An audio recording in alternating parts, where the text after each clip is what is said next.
Places. Imagine you can't make your own decision.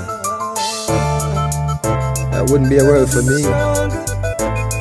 That wouldn't be a world for you. UIC. Tell them we're gonna be stronger. Together we can make it right.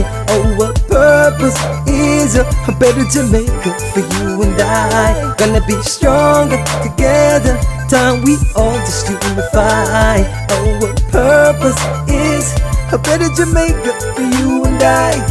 It is a natural right for every human being to be free. Free, so free. So the government is there to protect you and me. UIC objective is to liberate the citizens from colonial bondage, them regulation, them taxation. Rob Jamaica, we independent. Be stronger together we can make it right. Our purpose is a better Jamaica for you and I. We're gonna be stronger together. Come, we all just unify. Our purpose is a better Jamaica for you and I. Nonpartisan Constitutional.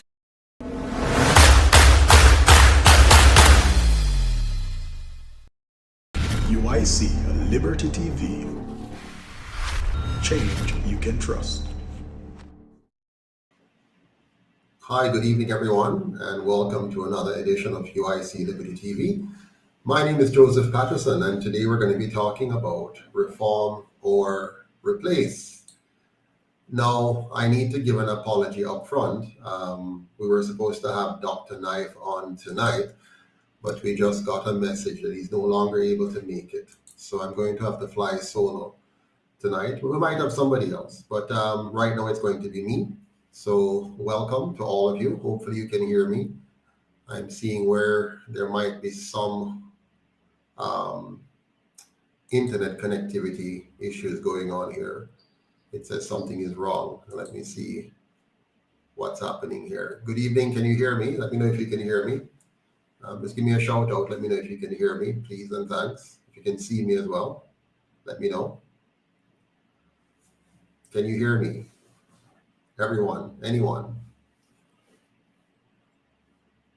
Hi, good evening. Can you hear me? Please let me know that you can hear me. Oh, good, loud and clear. Wonderful, cool guy. Yeah, so tonight we're going to be talking about reform or replace. Those are two very important words, reform or replace. Do we want to reform the Constitution or do we want to replace the Constitution? Which one is more appropriate for us here in Jamaica? That's a very, very important question for us to ask ourselves at this pivotal moment in our history. We have gone for some 61 years now on the existing Constitution, and the leaders that have been governing our country for the last 80 years, the two major parties, they've been on the job now for about 80 years, from 1944 until now. And they're telling us that they want to engage in a constitutional reform process. But we, the people, have to ask ourselves the question, is it really a reform that we need, or do we need to replace the Constitution?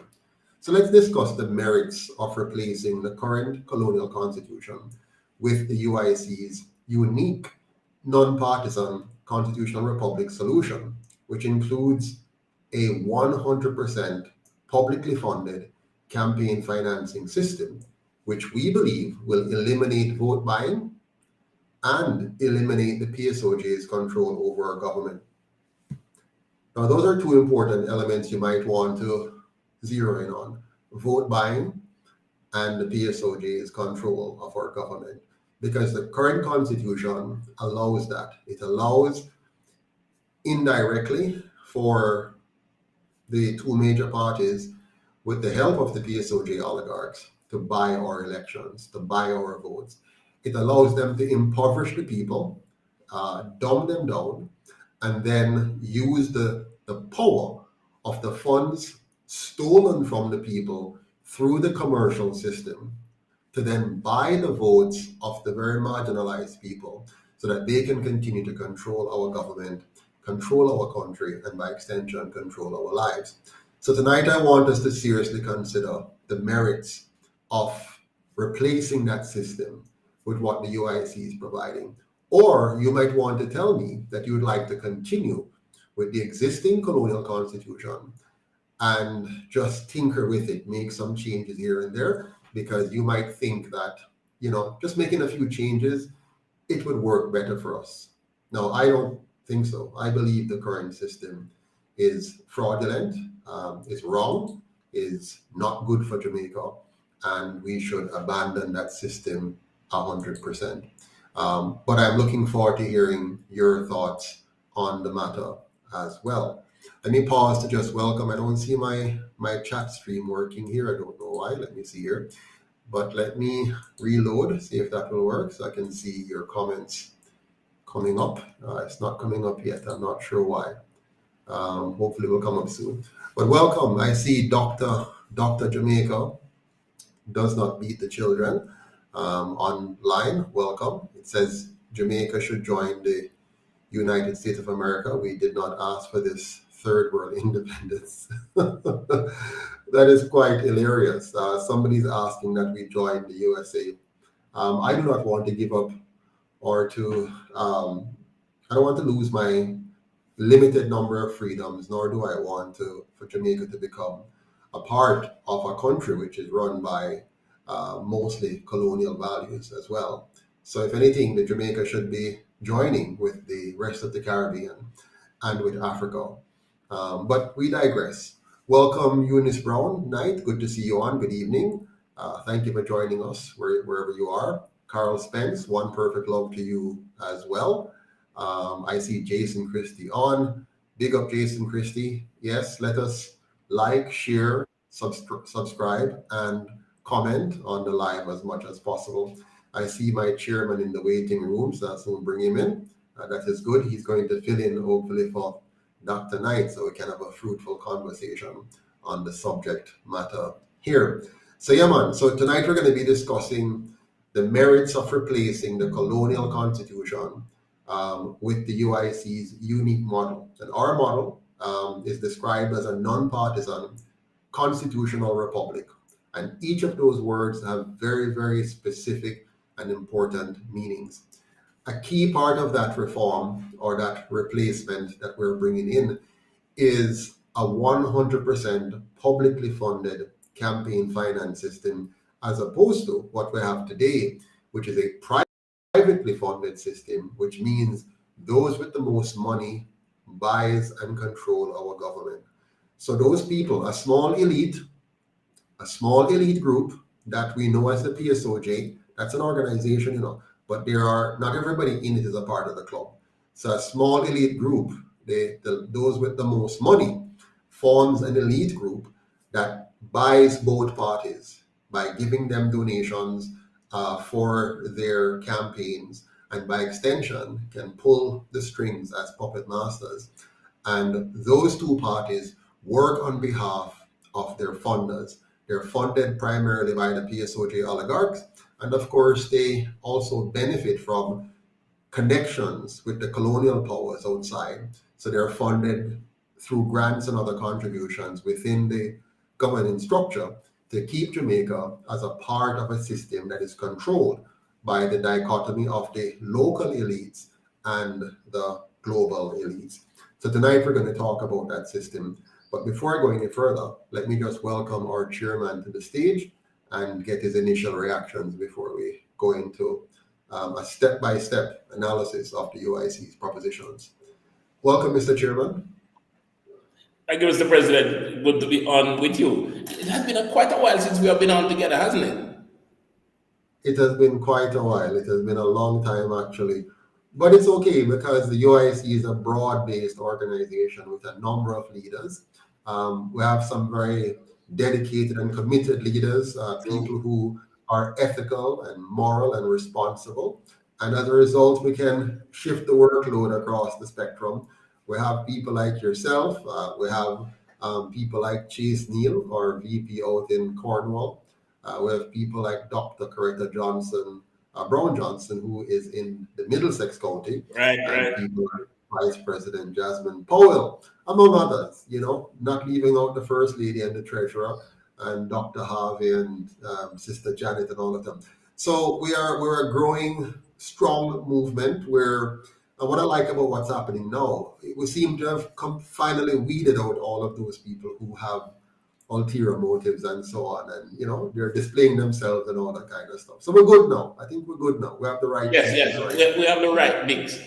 As a matter of fact, I was so proud today to realize that a fourth organization has stolen, emphasis on stolen because the UIC did not give permission, has stolen the substance of our party to try and use it to create theirs. Emphasis on Yes. As a matter of fact, I was at a function recently. This was at the Marcus Garvey tribute that is put on every year by IRA FM, and I just want to call them out and big them up. IRA FM, big up for, I think it's now 30 years in a row that they have been doing this Marcus Garvey tribute. And I was invited for the second year in a row to participate. But this time I was given a little bit more of an expanded role. The last time it was a tiny fraction. This time I spoke for about 15 minutes in a on-stage presentation. And prior to that, I was on set for a few minutes there. Now, I was cut off in that earlier segment, which I didn't appreciate, but I fully understand the nature of television and outdoor, you might have issues and so on, and the microphones weren't working properly. But one thing I noticed is that on the set with Kabu, the two gentlemen that you had with her were busy repeating many of the UIC's talking points. So I was a bit worried, because what am I going to say when they are presenting all of our talking points? Unfortunately, they did not give UIC credit. They didn't say, here are some very good policies, some very good things we could do, and I'm glad that the UIC has brought these up. Instead, they simply presented it as if it's something they just thought up or whatever. And lo and behold, when I went to do my 15-minute presentation, I did my presentation. They told me I only have 10 minutes, so I tried to contain it. It seemed I went over a bit. But the gentleman that came after me, he is the president of the Marcus Garvey Forum, the UNIA. I think his name is Stephen Golden. Now, he was even more articulate in presenting all of the UIC's policies as changes that we need in the Constitution. Now, again, unfortunately, he did not say, I would like to acknowledge that this came from the UIC and I'm just sharing it with you. It was shared as though it was something that originated from himself or somebody else, So again, our message is getting out there. We know that the other two parties have also borrowed substantively in terms of our more minute areas like the 10-point plan. They've plucked things out here, plucked things out there, tried to recast it and reframe it a little bit. But the bottom line is, even though we've never been elected in Jamaica, we are significantly influencing the political landscape. What do you have to say about that, Mr. Chairman? That is absolutely true, and I totally agree that without holding office, have significantly influenced the landscape. And we're even seeing that in governance. For example, the present debacle with the Sinister Six, where both parties are carefully couching their words and trying to control the narrative going out. It is only because they don't want to give the UIC fodder to claim for better governance, because they know that our claims are legitimate. They know that the stuff that we talk about, the changes that we want to make, are changes that every Jamaican will benefit from. Now, the key is to keep the people repressed and oppressed. So, keep the people from having something to hope for. Let's keep the UIC quiet so they don't get the UIC's calls for us to do better at what we do. So we're significantly influencing the landscape. We have them running scared, and I love that. And the thing is, they control the media. So what they're doing this is strategic, right? So they have deliberately kept the UIC out of the media for the most part. True. And at the same time now, they're peddling our talking points gradually, so that the people are beginning to hear our talking points, but not from us, not coming from this new, vibrant, political movement and party, but rather they're hearing it from all these other players.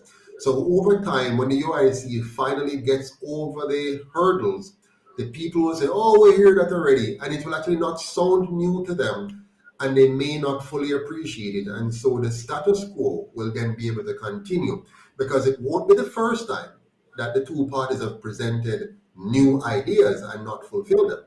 So, Say for it again. example, the current Prime Minister promised us vehemently while in opposition that if he's elected, we would have term limits, we would have fixed election dates, and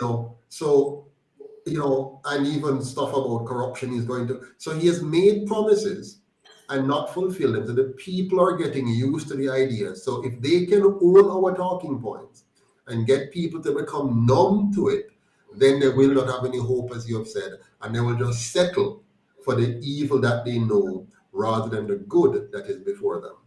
True. And if I can, before we go into the main topic, if I can just respond to Kirk here, Mr. President. We know for a fact that, Kirk, that you are not. As the president is about to demonstrate, the system is filled with corruption, and those persons love that corruption so much they want to keep it that way. And how they're going to keep it that way? They have come to the UIC under false pretense and has taken information outside of their purview, despite signing a binding agreement with the UIC that they will hold your information in confidence, and have taken it to further their selfish means. Rest assured, we are working on it, and other members have already reproached them for it and continue to report them because I have evidence of that. And feel free to do the same. Let them know that they have illegally obtained your information. They are as dishonest as the others, and therefore you will have nothing to do with them, and we'll be happy to see them dragged before the courts for what they have done. I have evidence that they have openly admitted to taking UIC information. Rest assured it will be dealt with. Yeah, man, there are some very unscrupulous persons. I heard a person recently said that how can I trust you if you have stolen my information from the organization you were previously a part of and is using it to try to win me over to your organization? So that person asked a very good question, very pertinent one. Now, anybody who falls prey to this attempt would deserve the kind of association that they would have found themselves in, because it means they don't have the ability to do what Kirk is doing and others and analyze and rationalize and see that you can't trust a person who is willing to breach confidentiality, steal data from an organization, even steal the contents of the organization and try to pass it off as their own. So Exactly. that's settled. I think they have actually incriminated themselves in the public and should be judged by the public quite easily. But let's get back to our main topic now. All right. Welcome again, Ventus Brown. Good to see you on. Dr. Coretta, good to see you on. Ms. Powell, wonderful. Kirk, Wade Noble, big up. So our topic for tonight is reform or replace. Now, I want to assert at the very beginning of this conversation that we need to replace, not try to reform, the existing colonial order in council, which is called a constitution. Remember, it's an order. We were ordered by our colonial masters to institute a constitution that they framed for us. And here's the context of how they framed that constitution. They were the ones that abducted us, enslaved us, raped us, murdered us, traded us. And having done all of that, they turned around and prescribed a governance model that we're supposed to follow. And our then leaders, who really usurped the position of leadership, because what they did was to push Marcus Garvey aside. They colluded, just like they've now colluded against the UIC. The media back then, which was the Gleaner, colluded with the plantocracy back then, the PSOJ oligarchs, as well as with the colonial masters who were governing the whole process, and came together and they orchestrated the demise of Marcus Garvey and the establishment of two fake political parties, and used that to take over the control of our governance and then give us a constitution that they claim is a Jamaican constitution, which the average Jamaican didn't even have a partial say in. So the entire premise, the entire foundation of this so-called constitution is not of us. It is against us as a people. It was designed to divide us, which it has done very well. It was designed to corrupt us, which it has done with mass perfection. It is a system that was used to keep us in a form of slavery, to keep us colonized, and instead of making us independent, made us even more dependent. What are your thoughts, Mr. Chairman? Yes, the dependency is great. Let us look on, firstly, to be clear, I do not believe that something so fundamentally flawed can be reformed. The very genesis of it, the language of it, the execution of it, and the maintenance of it makes it something that is irretrievably damaged and damaging. So I firmly, wholeheartedly believe that this colonial era constitution needs to be completely replaced.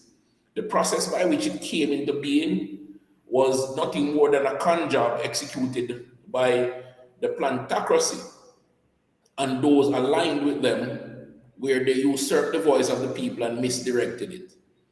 Absolutely. So we have to replace that constitution to truly reflect what our society was meant to be and to create a way forward for the next generations that will come after this document comes into force. Now, to repeal is defined as to revoke, to rescind. And that is massively important to us. We have to rescind this error Revoke. of governance. Revoke, sorry, this error of governance. Yeah, have to revoke it, dismiss it, Yes. rubbish it. Yes. And not trying to fix it.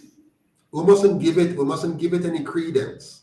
We mustn't the way they're going about it right now, they're treating the constitution that they have as if it's something we should respect, we should honor, we should appreciate, we should approach with kid gloves. No, we should approach this constitution as a dismal piece of paper that has been used to keep us in slavery in a form that is more conducive to the environment that the colonial powers found themselves in the 1950s and 60s. And so we need to rubbish it. But what I want to look at now is, what do we move towards? And Marcus Garvey gave us a fundamental paradigm around which we should design our new constitution, which, by the way, they're going to give it lip service, but I like to be very specific. In the new system that emanates from Garvey, and don't get, did not have it 100%, but the framework that he provides is a basis on which we can build. And the framework of Garvey, I see three particular words coming out of Garvey's insight and vision for the African. And, I speak of the African as the black man, wherever he is, whether it's in Jamaica or Canada or Britain or Africa or any other country. So the three primary words that kind of come out of Marcus Garvey's vision, which we 100% embrace, is number one, unity. So the system we advocate must be one that unites us instead of divides us. The second thing that comes out of Garvey is liberty. So the system must be one that liberates the black man, liberates the African, liberates the human being from being controlled by others and exploited by others. So unity and liberty. And the third word which comes out of it is empowerment. So the system we have must unite us in a way that liberates the individual and empowers the individual to achieve his or her full potential. What do you say to that? Definitely. Liberty in its truest sense is not reflected in this constitution. We're not free to determine our own path because the constitution gives power to a set of persons who have no checks and balances, and you have no recourse or recall.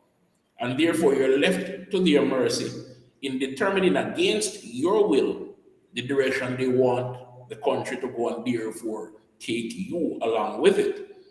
That cannot be a constitution, a supreme law, if it doesn't reflect the hopes of the people, if it doesn't reflect the desire for liberty of the people. And in 1962, even though I was not there, what I like to say to people is that when the independence bell sounded, and it was summed up beautifully in a Louise Bennett poem, which I can't quote, I remember it, but I don't remember it word for word. Yeah. But I can imagine, in being from Westmoreland, in quote unquote the lowlands, how the people would throw down their cutlasses and abandon the cane fields. And you can see that stratification coming as a result, where the mulattoes, it's a real expression, forgive me, at the time, the mulattoes were stratified to be now the new land barons when Bakramasa ran off. You would see now the indentured laborers who were in a better position of servitude. You can also see them now on the outskirts of the plantations. And in the hills, the rocky outcrops, are the people of African descent who were marginalized. Where I'm from, Betheltown, for example, is one of the first free towns in this area created by missionaries for former slaves. That's how settlement developed. The good lands, as you would call it, went to the merchant class and the plantocracy. And the leftovers went to the peasant class or the farmer enslaved. So none of Not this. fully either, and not fully. So, Exactly. yeah, okay. Exactly. There are many of us who never got no land. No, we didn't get any, period. Period. Exactly. There wasn't any. Yes, We just ran and squatted on somebody's property. And even then, the Constitution, the law did not give us a right of ownership. right. So definitely. It's like serfdom. It's a form of serfdom that we had. And you don't have tenure, so you can't settle properly. You can't build properly. You can't live with confidence. You can't have proper generational wealth. But we're going to come back to that. As I move on here now to another fundamental premise for the UIC. So once we have settled the question of this new system must unite, liberate, and empower us, the overarching principle now of the governance model we're going to embrace begins with the understanding of what is wrong, what is a primary wrong in the current system. And in the current system, it allows the rich and powerful to buy the politicians and buy the political process and therefore buy the government.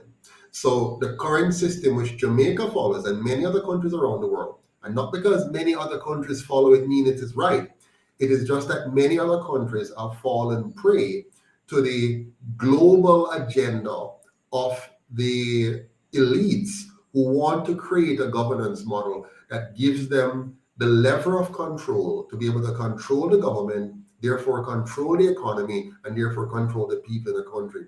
So the system that they have is one where the richest among us gets to fund the politicians, and own the government.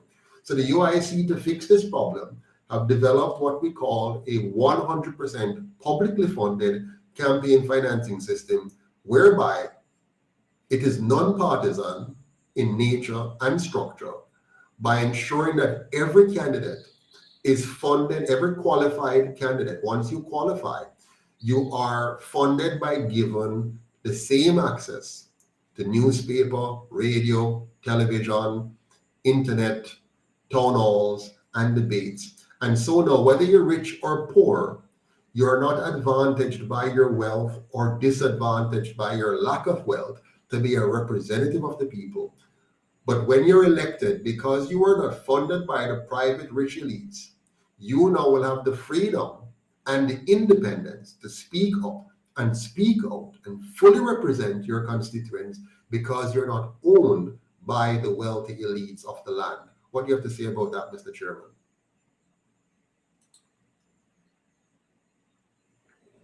That is very true. The wealthy elites have pulled our strings long enough. I particularly love the fact that the system that the UIC is proposing to replace the colonial system we have been stuck with removes all avenue for special interest to rule. What it will do, it will allow every individual to now take personal responsibility for participating in the process of ensuring good governance, of understanding governance, and installing good governors that work for the people. I see that doing these three fundamental things. And that is why I have such an appreciation for it. So definitely. And can you imagine, it's we the people that's designing this for ourselves. It's not no foreign masters coming and saying, hey, say a system, you follow this. Is we have built this ourselves. And we have done this without $1 of taxpayers' money. Now, and this is now compared to a constitution reform committee meeting in secret behind closed doors with several special interests, religious special interests, okay, sexual special interests, Yes. and then private sector special interests, all intermingled and married in one, this holy, incestuous, vile concoction that they will present to us as a constitution. You can imagine what will come of it with all these special interests in one room, brimming. Exactly. And the bottom line is none of them appreciates what we're talking about here. They have lots of lovely language. And by the way, let me just say good night to all of you who have joined us. Ransford McLean, Lenward Duffus, Elsilda Smith, Wade Noble. Thank you for joining us. Hope you enjoyed the conversation. We're talking about reform versus replace. And the UIC is saying we're going to replace the Constitution, not reform it, because reforming it would be keeping the very ethos of what's wrong with it. So we're talking about one of the UIC's very, very, very fundamental reform or change or replacement. We want to make sure that it's a 100% publicly funded system. And this system will ensure that our candidates, the people who stand in front of us and say, I want to represent the constituency of Northeast St. Elizabeth, which is where I'm running as MP, and Mr. Wright is running as the Eastern Westmoreland MP candidate. We're saying your candidate must be able to run without having the backing of special interest, either the PSOJ oligarchs who control things with their money or any other group. We want a system, and we're going to put in place a system that preserves the independence of your candidate, your MP, to fully represent you, not a party, and not special interest or big money, but representing you. And we're saying, look at it. We, the people, are doing this. We have no access to taxpayers' money. All of this genius is coming from us working on your behalf. So when you donate $10 or $25 or $30 US or 1,000 Jamaican or 5,000 or 10,000, you are donating to us to actually work and represent you. And we have done that. We have taken the time to create a powerful constitution on your behalf to protect your interest. And so earlier on, I spoke about the three elements that surrounds the whole system: unity, liberty, and empowerment. And I've just described to you the 100% publicly funded campaign system. Now let's look at another important element. This is the UIC's position, we need a constitution that will that will place the people of Jamaica at the very top, and every individual citizen as true sovereigns, second to none and equal to all. This is very important. The current constitution places the monarchy, a foreigner, the very king and queens of slavery.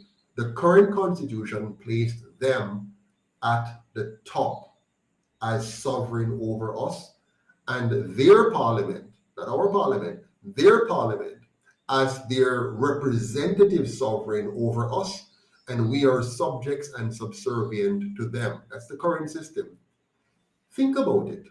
Why would anyone want to adopt, embrace, and continue such a system for 61 years?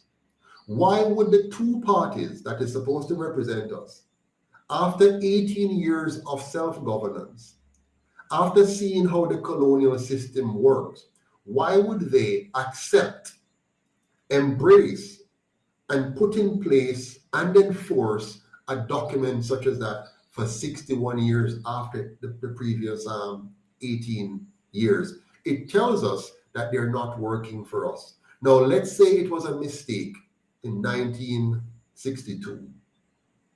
After 5 years of it, why wouldn't they then use the opportunity to change? They didn't. What about 10 years after? They didn't. What about 15 years after? They didn't. What about 30 years after? They didn't.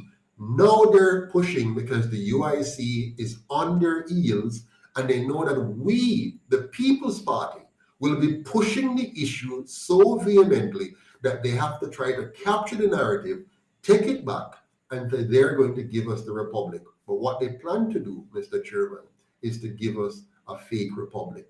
The UIC says, no, we want a real republic, one that places the people of Jamaica at the top, one that makes every individual citizen a sovereign person, second to none, and equal to all. What do you say, Mr. Chairman? I say exactly that, Mr. President. But when you look at, and we call it a constitution because that is the common phrase to use. But in actuality, the document can't actually be referred to as a constitution. Because even if the document itself says that it is expected to be changed by whomever has the authority to change it. Over the past 80 years, we have had politicians tell us that it is difficult to change unless you have a 2/3 majority. Yes, it is difficult to change, but it's not impossible to change. And the 2/3 majority doesn't have to come from the same party. Exactly. Now, if they were doing something for the people that is genuine and true, I see 2/3 stepping up and saying, this is good for the country, so let us do it. But because they're all trying to control the system so they can control the wealth, as in the public treasury, and then use that to support their special interests, who then support them when they're out of office. Let's look at it. How many former commissioners have become leaders in various sectors, various private sector companies, despite their dismal showing as commissioner? All of them. Right? All of them. How many former prime ministers have gotten cushy jobs after leaving office? Most of them. And we can look at that and see it as very instructive as to what they do when they're in office. And of course, I can't get away from the illicit six. You understand? Illicit enrichment. That's a fancy term for using your office to fatten your pockets and your family. When we look and we see politicians, because they are seeing developmental plans ahead of time, they are annexing lands all over the island. Right? We remember one politician that was removed from his ministry and moved to the office of the prime minister. The daycare for the very rowdy and uncontrollable, the ones that obviously offend. He was moved because he tried to take over government lands for a private venture. Another one is still to answer question how he is now the owner of most of a parish where there are islands in the Caribbean here that they are not even the size of a parish. But yet he owns multiple acres, hundreds of acres in that parish. And it so happens that right now that parish is being touted for resort development. And if this constitution can't stop that, it continues to be part of the lie they tell. And the UIC's model will put an end to all of that. What is the first thing we say? Ministers will not be. We soon come there. Definitely. So this is important to know, because what you're talking about is the fact that the current constitution actually facilitates corruption. When you take a government and you divide it into government versus opposition, and you incentivize both parts to engage in corruption and then cover for the other in various forms and shapes, you're embedding corruption. The leaders of the two parties and the two parties themselves, they know how the system works. And both of them are being funded by the same funding source. And they understand that if they play the game right, they'll keep getting their turns. Now, a part of the turns business is to keep the people feeling as if they have a choice. It's to give them the impression that you have a democracy, the impression that you are in charge because you can change. but you can only change to who they allow you to change to. Because remember, no independent candidate is going to get the kind of money that any of the candidates of the traditional parties get from the PSOJ oligarchs. No independent, which means they're not going to be able to buy as much media and buy as much vote on the grounds in their constituency. The typical independent candidate can't even travel the length and breadth of his or her constituency. The cost in gas, wear and tear on vehicle, time away from work, loss of income, it's just too much. So when you see an independent candidate, they're simply running off their mouth, to be honest with you, because they can't win. It will be very difficult for them to overcome the challenge of finding time and money and resources to build a campaign team. Like in my constituency, there are 121 polling divisions. For me to win my constituency, I must have a team of no less than 6 and preferably 12 in each of those 121 polling divisions to ensure the ballot box is protected for me, that the votes are protected for me. You understand?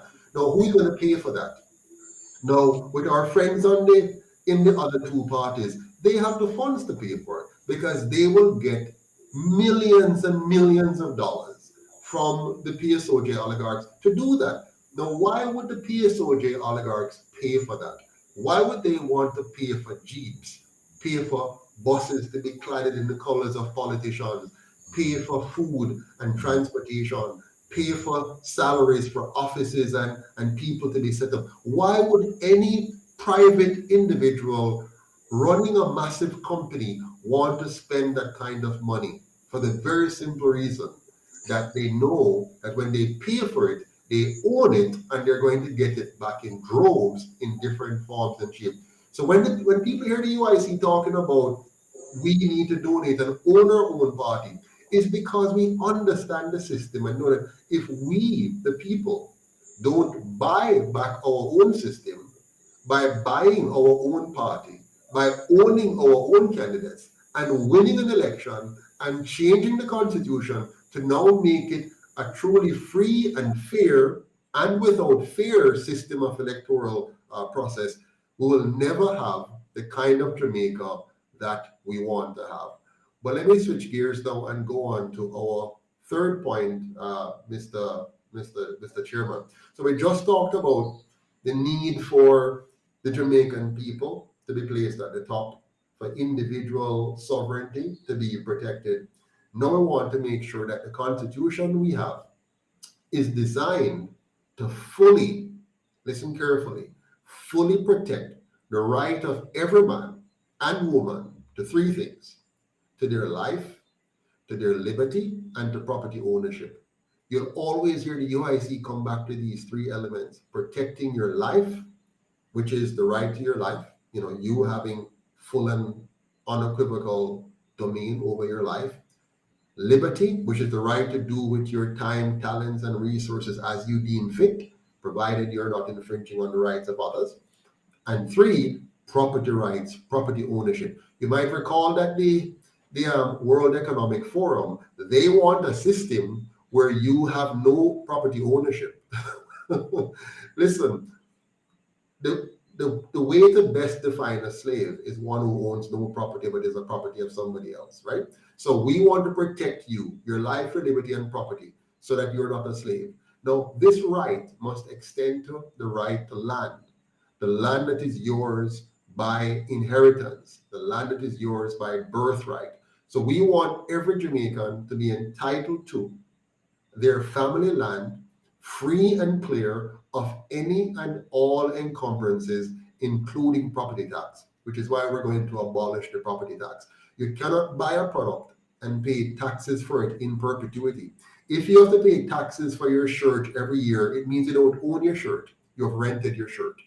If you have to pay a tax every year for your car, it means you don't own the car. It's rented. And if you have to pay a tax on your house or land or property every year, it means you don't own your land. So the UIC is going to give you real tenure, real ownership, and transfer you from being a property holder to being a property owner. We are going to have a constitution that fully protects the right to your life, to your liberty, and your property.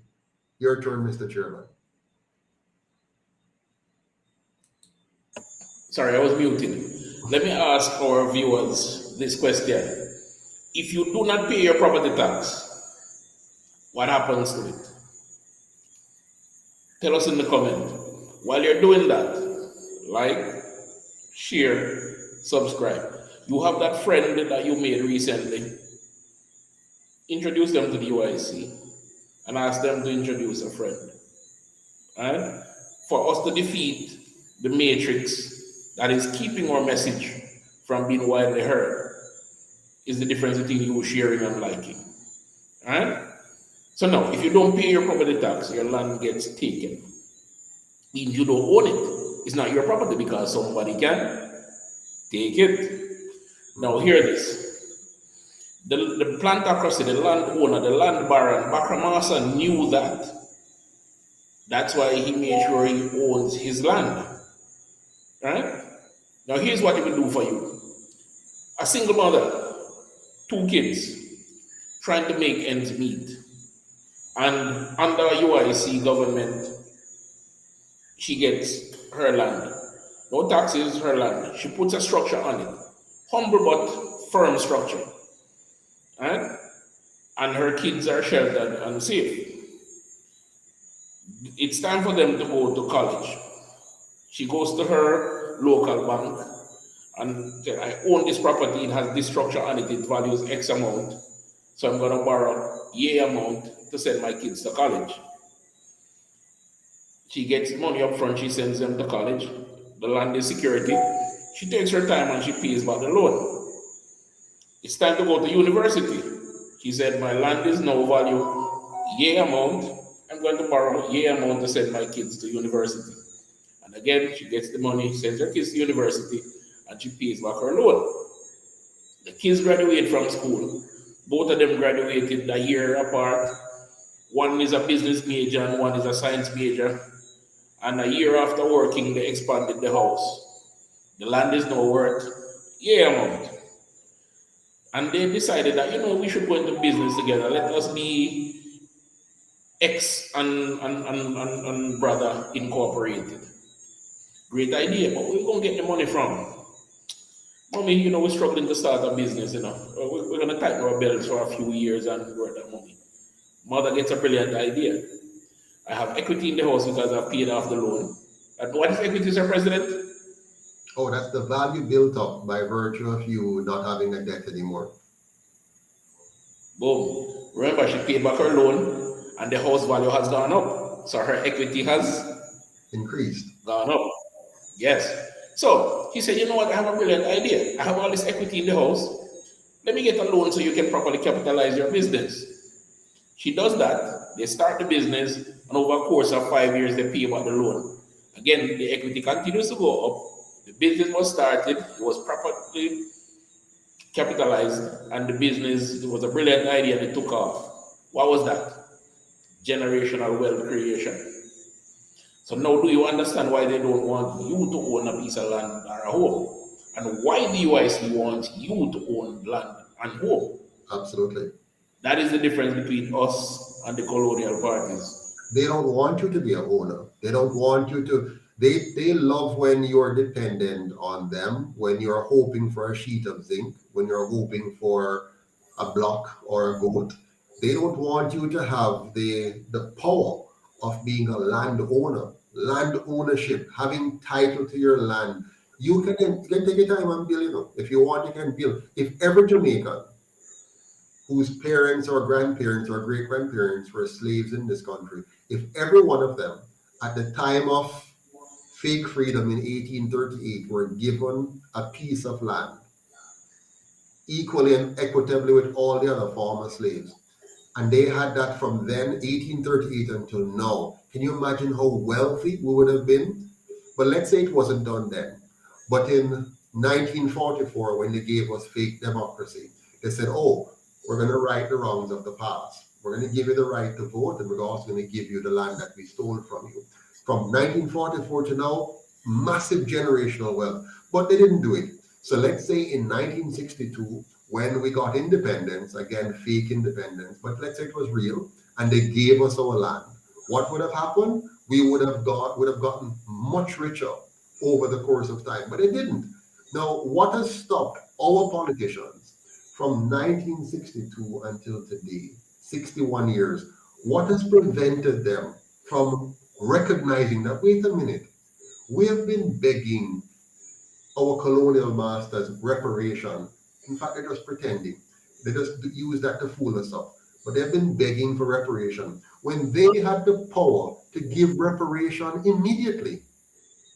All the two colonial parties had to do to give us reparation immediately was to give every Jamaican family, indigenous Jamaican family, land, so they did not have to work and suffer and slave to try to buy a piece of land, to build a piece of house for themselves. They could have given them the land, and they didn't.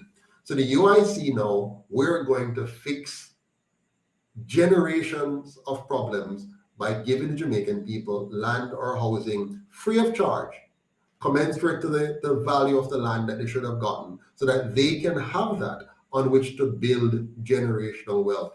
Now, bear in mind, the moment we said that, the two parties will begin to start to spin their wheels in their head. How can we take that talking point away from the UIC? And shortly after we said that, you heard one of them, I'll be very specific, Damian Crawford, now start to talk about land reparation. Again, they're just going to talk about it like they've done with many other good ideas, but they won't deliver on it. And we must not allow them to get away with this. We must make sure that we say to them, no, you fool us once, shame on me. You fool me twice, shame on me. And come on, you fooled us now for 61 years. We can't afford that for 80 years. So, Mr. Chairman, we, the UIC, are going to give the Jamaican people what is rightfully theirs, which is the land that was stolen from their ancestors. They're going to get that free and clear, and we're going to abolish the property tax so that no Jamaican who owns a piece of property in this country will ever again have to pay property tax. Now, property tax is particularly painful if you think about the impact on seniors. Just imagine yourself, Mr. Wright, you and your wife, you slaved and bought your property, you slaved and built your house on the property, and now you're in your 60s, heading into 70s, and your income level is dropping, which is normal because you can't earn at the same rate normally when you're older, but yet still your property tax is there and probably going up as well. That is insane. That is so stressful on a senior citizen. Maybe push them into an early grave, don't you think? Yeah, very much so. And I can give you a very important example. I have relatives who are seniors and retired and own land. And when they tell you how much they pay for property tax, you have to hold your head. And I do think about when I get to an old age, my kids are not here to provide for me. They're not my pension. Yeah. Right? I've had the honor of raising them, and they now have the choice to go live their lives. I should be secure in creating a retirement plan because I do have the knowledge. I just don't have the financial wherewithal because the economic system is so turbulent.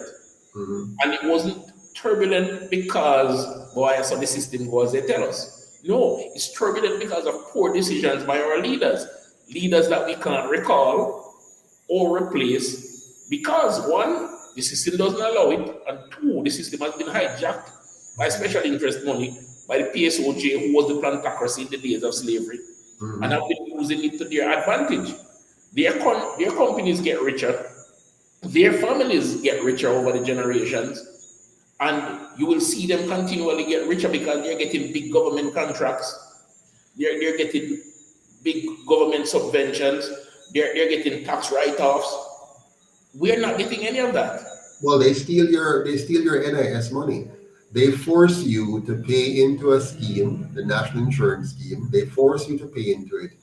And at the same time, they have monetary policies and fiscal policies that will erode the purchasing power of your money. So even though you're being forced to save, the rate of return on your savings is less than required to overcome the rate of depreciation in the value of your money, So your money isn't growing at any appreciable rate. And when you finally get that so-called NIS money in the future, it is almost as worthless as if you had saved nothing at all. And so the bottom line is the system is designed against you. And by the way, it's not poor decisions. They're making deliberate decisions to steal from you systematically by way of government-inspired inflation, by way of low wages, a structure of low wages in the country, a deliberate low wage structure in the country, and by way of excessive taxation, which is why the UIC's policies look at all of those dimensions. How do we protect your purchasing power? How do we cap taxes to protect you from excessive taxation? And how do we create a truly free and fair market economy that allows you to achieve your maximum potential and by extension, your maximum earnings? But let's move on now to the next element I want to talk about, which is the role of government. The role of government in the UIC's new constitution is that government must exist to protect your rights from criminals, both elected and unelected criminals, by enforcing objective laws which are applied equally to all citizens, regardless of their station, position, or financial status. While the Constitution itself must be designed to protect us from government. And this is very important. Many people don't understand that the primary role of a constitution is really to protect you from government, because government, given the opportunity, will become overbearing, will overreach, will become tyrannical. So you must have a constitution that protects you from the government and which forces the government to focus on protecting you from criminals, whether they're elected or unelected. Your thoughts, Mr. Chairman?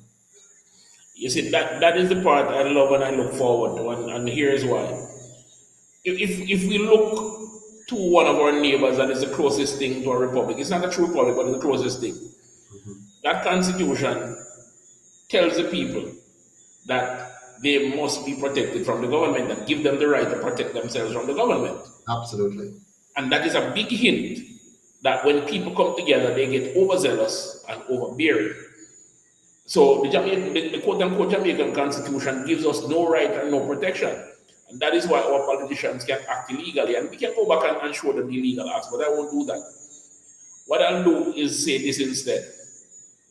When we look at the way our lives are in Jamaica, and we have a way of distancing ourselves from tragic events because it happened down the road and it didn't happen to us, we're fine by it. Not with me. Same knife will stick the hog, stick the goat. That is my expression. And one day it will happen to me. Would you believe that the state agent that acted in excess with your neighbor will do the same thing to you someday? Best believe it. Because they weren't corrected, they weren't checked. And a constitution needs to do that. And forgive me for saying, but it is true. We were an ignorant and illiterate group of people in 1962 because education was one of the things that was held back from us. Yeah, that's a fact. So this wasn't known. Now that we know, it is your duty, it is my duty, it is our duty to make sure that this counts. But if you notice, Mr. Wright, if it wasn't for the UIC, the people would still get no education. We are the only body in Jamaica, out of all of the advocate groups and whatever, we're the only body in Jamaica that is carefully and significantly seeking to truly educate, because it's not enough to tell people about their rights. You have to explain to them what have gone on in the politics, how the system did work for disenfranchise them, because if the people don't understand what is really going on, they can't understand the highfalutin language now about reforms. You have to explain how they were exploited, where the points of exploitation were, where the points of corruption are, for them to know how to respond to it now. And the UIC is the only political movement. There's no other. None of the other splinter political groups out there, no matter what they call themselves, none of them have the intellectual capacity that the UIC has displayed in fully understanding, digesting, and presenting to the people what is going on for the people to have the knowledge necessary to now engage in formulating and endorsing a constitution that will protect their interests. And so we're way ahead. We're light years ahead of these other groups. And the current government and opposition, they are fretting. And that is why the PSOJ that controls the media houses are ensuring that the UIC does not get much, if any, presence at all on the public stage, because they're afraid of this kind of consciousness coming to the Jamaican people. They're afraid for the masses to wake up and say, oh, so that a go on long time. The PSOJ oligarchs are fund them two party and use them for trickery, for people believe so we have options when there's no real option. Them block the real option from we and keep us tied into this. When the people get that understanding, it's game over. It's not time come, it's time up when the people get that understanding. Because now the people would have turned away 100%, not only from the green or the orange, but now that have seen the real purpose and function of the PSOJ oligarchs. They would now know not to trust any special interest group. Even the church is in on this. The church makes sure not to invite the UIC to their so-called prayer breakfast. They make sure the church groups, right, the big ones, the one who controls the talking, because we do have relations on local level with churches, like Pastor Chambers, for example. But at the big elitist level, those who control the microphone, they have also made sure that when they have their big functions, the UIC is not invited. We're not given a seat at the table. They pretend as if Jamaica only has 2 registered parties and completely ignore that Jamaica has an official 3rd registered party. All of them, the news media, the church, the PSOJ themselves do not refer to the UIC. If they're talking about anything, they focus on the 2 colonial PSOJ funded parties and they ignore the UIC. Yes, Mr. Wright, go ahead. You see, since the UIC has educated me as to the destructive nature of special interest, I've always been against special interest, but I thought there was good special interest until I realized what the Jamaican context has to offer, where they're backing both horses in the race. In America, for example, special interests like the National Rifle Association, they back a particular party because the party support their point of view. Out here, special interest back both horses in the race, which tells you that they're insidious in what their plans are. So either person win, they get to carry out their diabolical act against the people. Yes. To show you how the rest of the world has developed.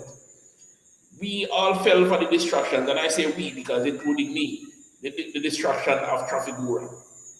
That wasn't the thing that was to learn from that. The thing that was to learn from that was that the country of origin of that company has a strict policy that extends across the world that there should be no special interest activity by corporate citizens.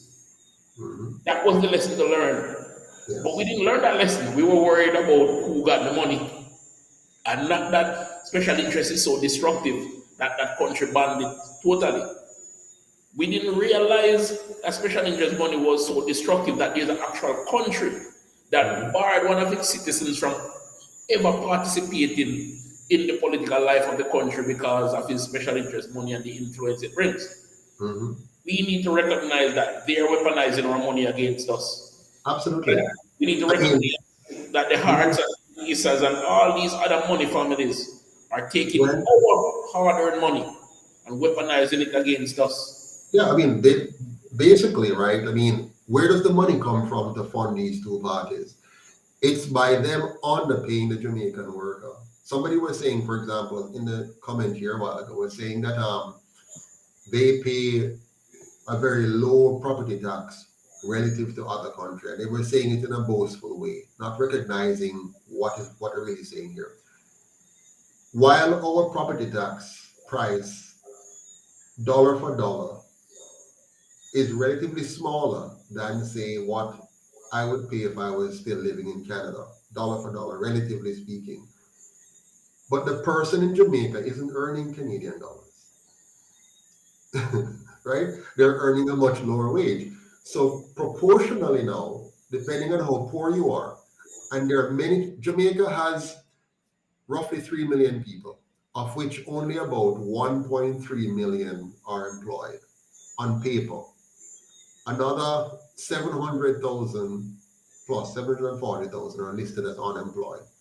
The 1.3 million that is employed, more than half of them makes a wage that is hardly worth talking about. In fact, 90% of the Jamaican population who works earns less than the poverty line in America. Go check the facts, 90%. So we're generally very low paid people, but our cost of living is very comparable. If you go to the grocery store and you pick up the normal amount of grocery that somebody in Toronto would go to the grocery store, if you pick up the same amount in this country, you're paying roughly a little more or the same as the person in Canada, but making less than half their salary. You understand me? So comparable, we're in a dismal position, and our people have learned to suck it up and live with it. But I'm trying to encourage us that it's time for us to stop living with it. It's time for us to say enough is enough. We do not have to continue to live on the margins in our own country while NCB and the other banks rake in billions from this economy, this same poor economy. They are raking in billions of dollars every year. It means that something is lopsided about our economy, that the average worker must be so poorly paid, but the average big business can make such humongous profits. We have to get to the bottom of it, and the UIC has gone to it. Go ahead, Mr. Wright. Let me point out, during the last election, they admitted to backing both horses in the race, which is $32.5 million each. That's what? 75 million? One company gave that. Yes. And at the same time, their workers were striking for better pay. Yeah. What could that money have done for their workers? And that's why I said they keep weaponizing our money against us, and you're perfectly correct in what you have said. Now, let's look at the cost of living in Jamaica. Even if it is $1, which it is not, that is our taxes. If you didn't pay that dollar in taxes and saved it, imagine what it would do for you over the life of the saving. Let's say you save it as a retirement plan from age 25 to 65.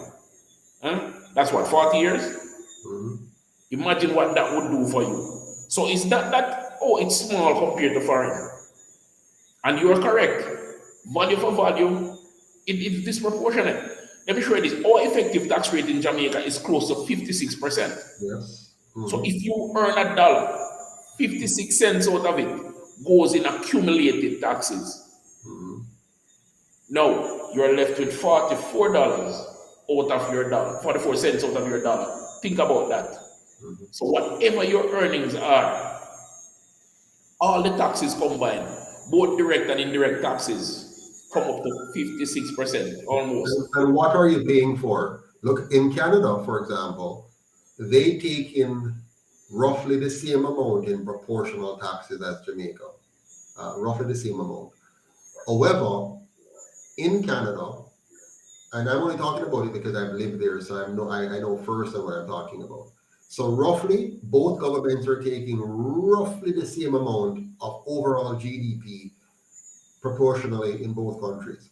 But in Canada, you will hardly find a pothole road, at least in most of the main roads you're going to drive on a daily basis to get to. When I'm driving in Canada, the last thing I have to worry about is the road. So when I'm driving, I can be talking to my wife, I can be looking, if I'm trying to find a place, I can look for the place, and go on. In Jamaica, I can't do that. I have to fix my eyes on the road like I'm playing a video game, and you go shh, shh, shh, shh, shh, and miss and try to, I get a drop into that one. And every time you drop in it, the dollar sign is running in your head because you know that has just been a cost. You don't know how much you're going to be yet. You just need one or two more of that. So you can't drive peacefully on the road. But in Canada, for the same rough tax equivalent, you have lovely road. If I have a problem at my house in Canada and I call the police, bang, in no time, they're there. In Canada, I don't have burglar bars on my windows and my doors. I have the luxury of forgetting to close my back door and go to bed. If I go out and I work late at night and I'm coming in, I am not worried about driving into my driveway at 2 in the morning or 1 in the morning or whatever. I'm not coming out looking over my shoulders. I am feeling fairly okay. I'm feeling like, okay, I don't have to worry about it. I can buy my groceries and I feel okay. I have lots of opportunities for my children to get work and whatever and so on. What I'm saying is, so what is the government doing with our taxes? What does $1 trillion thereabouts go to? We don't have good roads. We don't have good police. We don't have good hospitals. We don't have parks in our communities. We don't have playgrounds for our children. We don't have good libraries. We don't have. Why then am I paying all of these taxes if I'm not going to have? Because taxes is like any other thing, right? You're buying a product or service. In your private life, you buy private services. You go and you buy a house, you buy a car. When you buy the car, you get the car, you drive the car. You say, okay, I bought this car, I'm driving my car. Taxes, I am paying for security. Right now, all of my community is running scared. Just down the road here from me, they just shot a man. Along the stretch out there, they have broken into all 6 of the stores on the road. In Santa Cruz, the place is locked down early by 5:30. They're locking down because they're afraid of criminals. So I don't have security for the taxes that I pay. My road is falling apart. I don't have good roads. I'm afraid to go to the hospital or to the clinic. I'm afraid. The police stopped me the other day, and it's. I want to tell you what happened. It is so egregious. If I tell you, it's horrible, right? This is the country I live in, and I'm paying taxes for this. It's only because I want to be here so badly why I'm here, because there are better places in the world for me to live. And I can get up and go and live there. I can sell my property tomorrow. The market is hot right now. I could sell my house, my land, and everything, get a good penny for it, jump on the next plane, and go on somewhere else to go live. But I'm here paying my taxes and suffering for it, not getting the benefits of paying taxes.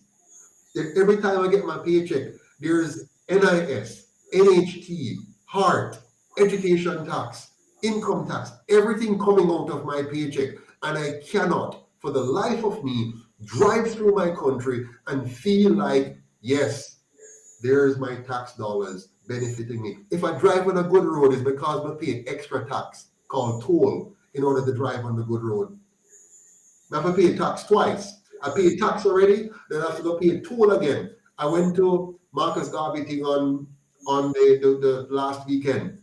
The toll, I mean, it was like $3,000, right? After I paid taxes already to drive on my own road to get to somewhere to go pay tribute to Marcus Garvey. Come on, man. Back to you, Mr.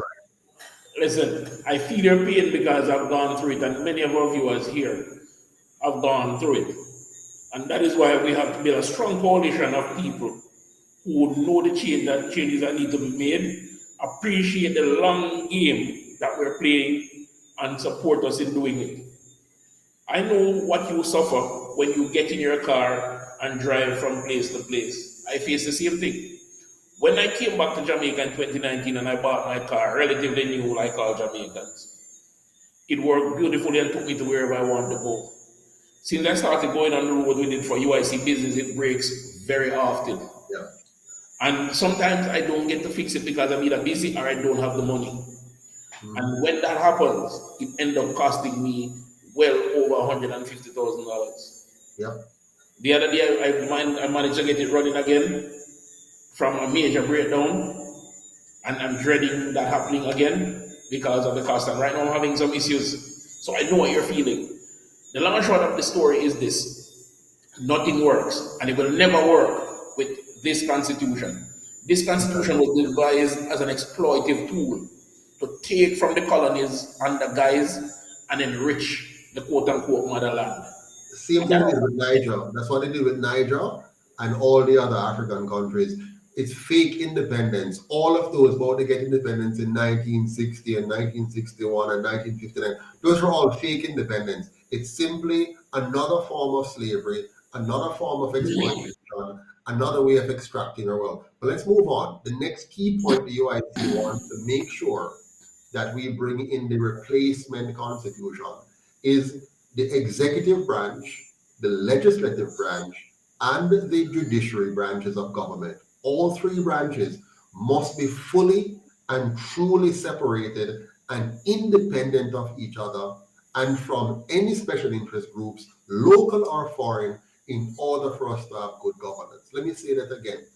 The executive branch, the legislative branch, the judicial branch of our government must be fully and truly separated and independent of each other and from any special interest groups, local or foreign. Why is this so important?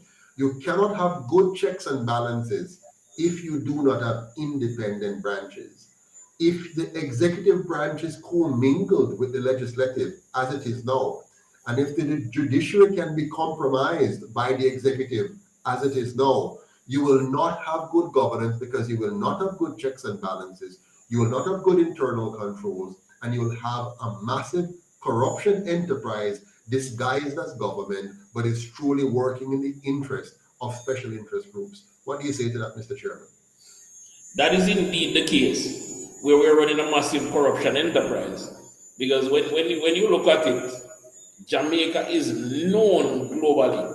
And I wonder how our leaders walk on the international stage and stomach the stench of corruption that follows them, and the disdain that other leaders look on them with, even though they're just as corrupt. That's it. It's a global corruption system of which Jamaica is one peg. But the difference is in a country like, let's say, for example, Canada, which I like to talk about because I lived there and I know exactly what's happening and did happen. In a country like Canada, the politicians are kept somewhat in check by a vast educated population, right? So when you have the vast majority of your population educated, it puts a check on government. Secondarily, when you have 30 million people, and therefore the political parties, when they take government, it's not a small group of persons in the government, it's big, and you can't give out special privileges to all of them because of how big it is. Then you have those who are in the so-called backbenches, they're waiting to take you off if you mess up. And so that helps to curb some of the corruption in those countries. So the corruption in Canada is very high level and very hidden, and the people don't feel it as much because they're getting, in many instances, as I said before, the good roads, the good hospitals, the good, relatively good schools, in any community going in Canada, except the very worst ones, you're going to have good public amenities. You have public washrooms, you have, parks, playgrounds. When you step out of your house, you feel like you live in a place designed for people to live in. In Jamaica, we live like hogs. You go to my communities here in Elam, you see this dirty, broken down place called a community, and nobody goes into it. It's dangerous. It's a hazard to go into. The playground is unkept, and the people have to raise a little money and try to cut it every now and again. But in Canada, if these people in my community were living in Canada, in a normal community in Canada, they will have a beautiful park nearby to their home. They'll have a beautiful playground where they can play basketball, soccer, badminton, whatever, with water fountains and whatever. They'll have a lovely community center where you go in, there's staff in front. They'll have gymnasium area. They'll have library areas. So the people there, even though there are high level corruptions in Canada and other countries, because the people are getting at least a relatively decent standard of living, and they're very intelligent and can't be fooled easily by political nonsense like what we have here, it's relatively okay for them. But here in Jamaica, we have a political class that has absolutely no respect for us. They will allow us to live in filth running in our streets. They have no care. They don't care about us having sidewalks. They don't care about us having fixed address. They don't care about us having street lights. They don't care about us having anything. The country can just be left dirty, unkept. and they'll clean it up if Obama is coming, or if the royal family, their royal family, if they have special people coming, they'll go fix the front. They'll quickly patch the road. They'll paint the side of the sidewalks. They'll try to cover the zinc, because they only care about other people and tourists, but they have no care at all for we, the people of Jamaica. Let's do a comparison. I can tell you for a fact, because I drive those streets daily. Montego Bay is a cesspool, and it is a quote-unquote Yes. tourist capital. Sewage water runs on those streets daily. And you know it ends up in those so-called lovely beaches. Okay? Now, I walked the town of Niagara. There wasn't any garbage on the streets. There weren't any homeless people sleeping in bus sheds. Okay? The streets were clean, and everybody that was out walking with me was safe. I did not feel threatened for 1 minute. My last trip in 2019 was to Toronto, and when I exited the terminal and sat on my suitcase to wait for my taxi, I looked out and I smiled. It was so clean, and I loved it. Because guess what? Amazing. As soon as I land in Montego Bay and I leave the little tourist corridor between the airport and where real people live, the stench, the piles of garbage, all of that filled my nostrils. In my community, they infrequently picks up garbage. When you look, my poor sister suffers right now because there's a community collection unit in front of her gate, and it is left open, and the dogs that roam just ravish through that stuff and take it into her yard. And it is an absolute disgrace. The community is overrun with garbage. But yet we pay 56 cents on every dollar in taxes To the government. to provide us these very services. Yeah. Now, as to the police, I know your pain because I've had my run-ins with them. Oh, geez. Yeah. I've suffered their abuse. I've suffered their careless action that could have ended my life. Yeah. Now, yeah. It's criminals. What we have are criminals in uniform.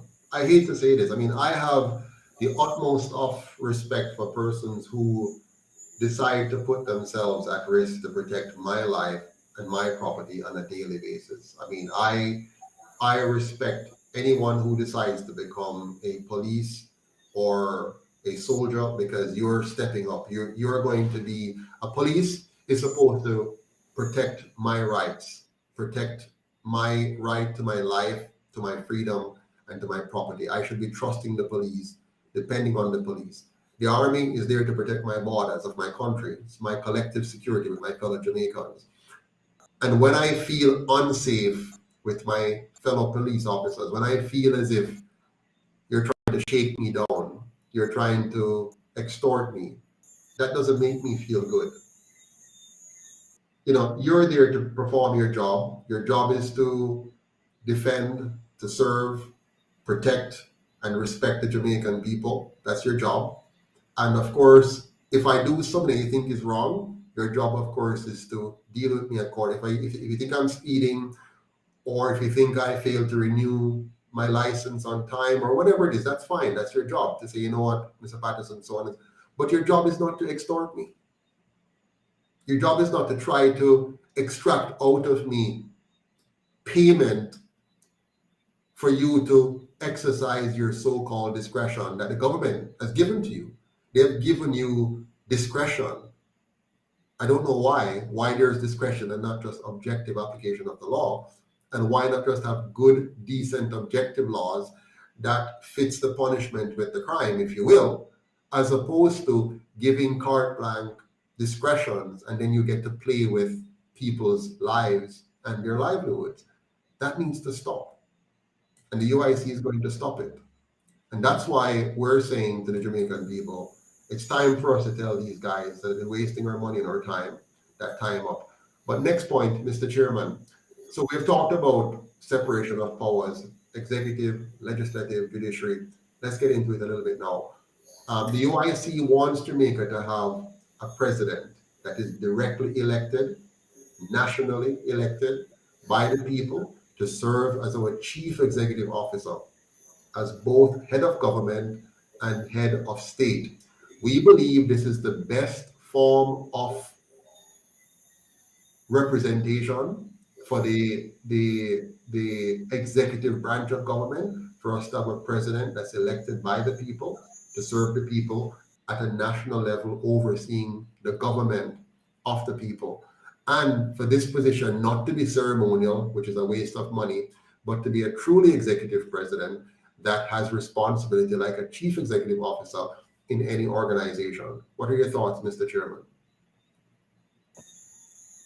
We can't claim to be an independent people if we don't choose our leaders directly. As it is now, we have a leader chosen for us. And here it is. We may or we may not have voted for some guy as a member of parliament. He went to parliament with 62 other people and said, based on the law, I support this guy. So let's make him our leader. But what are his credentials? What was his vision for the country? I don't know that. What personality traits does he have that lends great acumen to the job? I don't know that. So we have over the past 8 years chosen a leader based on likes. And it has not served us very well. I, for one, would want to choose my leader just like I do in the UIC. And I would want my kids to have that honor of choosing their leader so they know what they're getting. And the reason why I can support my UIC president so wholeheartedly is because I have the honor of sitting down and listening to him pledge his support for not only the movement but for the people of Jamaica and see his actions. And I'm able to choose. Most Jamaicans, because of this divisive system, aren't able to choose. If they had a choice, they would not choose that prime minister. And that is why they have been denied that choice, because they don't want the people to have that option. The UIC wants you to have that option. Exactly. That's very important. I mean, and basically in our system, let's say there are political parties, in any given election. Let's say in our system you have, individuals who belong to UIC or to this party or that party. The people may very well say, we like the person and vision of this person who belongs to that party, and we want him to be president. But as my MP, I want this person who is not necessarily associated with the same party as that person to be my MP. And I want this person who may not be associated with any of their two parties to be my senator. Because I'm not voting based on which party label they come with. I'm voting based on whether I prefer this person or that person. And the UIC wants you to have that freedom. In the same way that we have the president elected, now we go another step in our system. We have what is called a core cabinet. And the core cabinet is comprised of 6 persons, right? 6 persons. Number 1 would be the president, who would have 2 running mates, right? So you have a general secretary and a treasury secretary running together with the president as a trio. And the people would elect the president, and knowing that if they elect this person as president, these 2 persons come with him or her. One is the general secretary, which is like your chief of staff, which will oversee the staffing of the government and as an HR director of sorts. And the treasury secretary now, which is your finance minister. So you'll get an insight into the kind of people this president would generally be looking at to serve in your government by virtue of the 2 persons he selects or she selects as running mates. Then you have 3 vice presidents who run in their own right by county. So 1 for Cornwall, 1 for Middlesex, 1 for Surrey. The people of the parishes in those counties would elect their VP. So this will form the core executive, the 6 persons.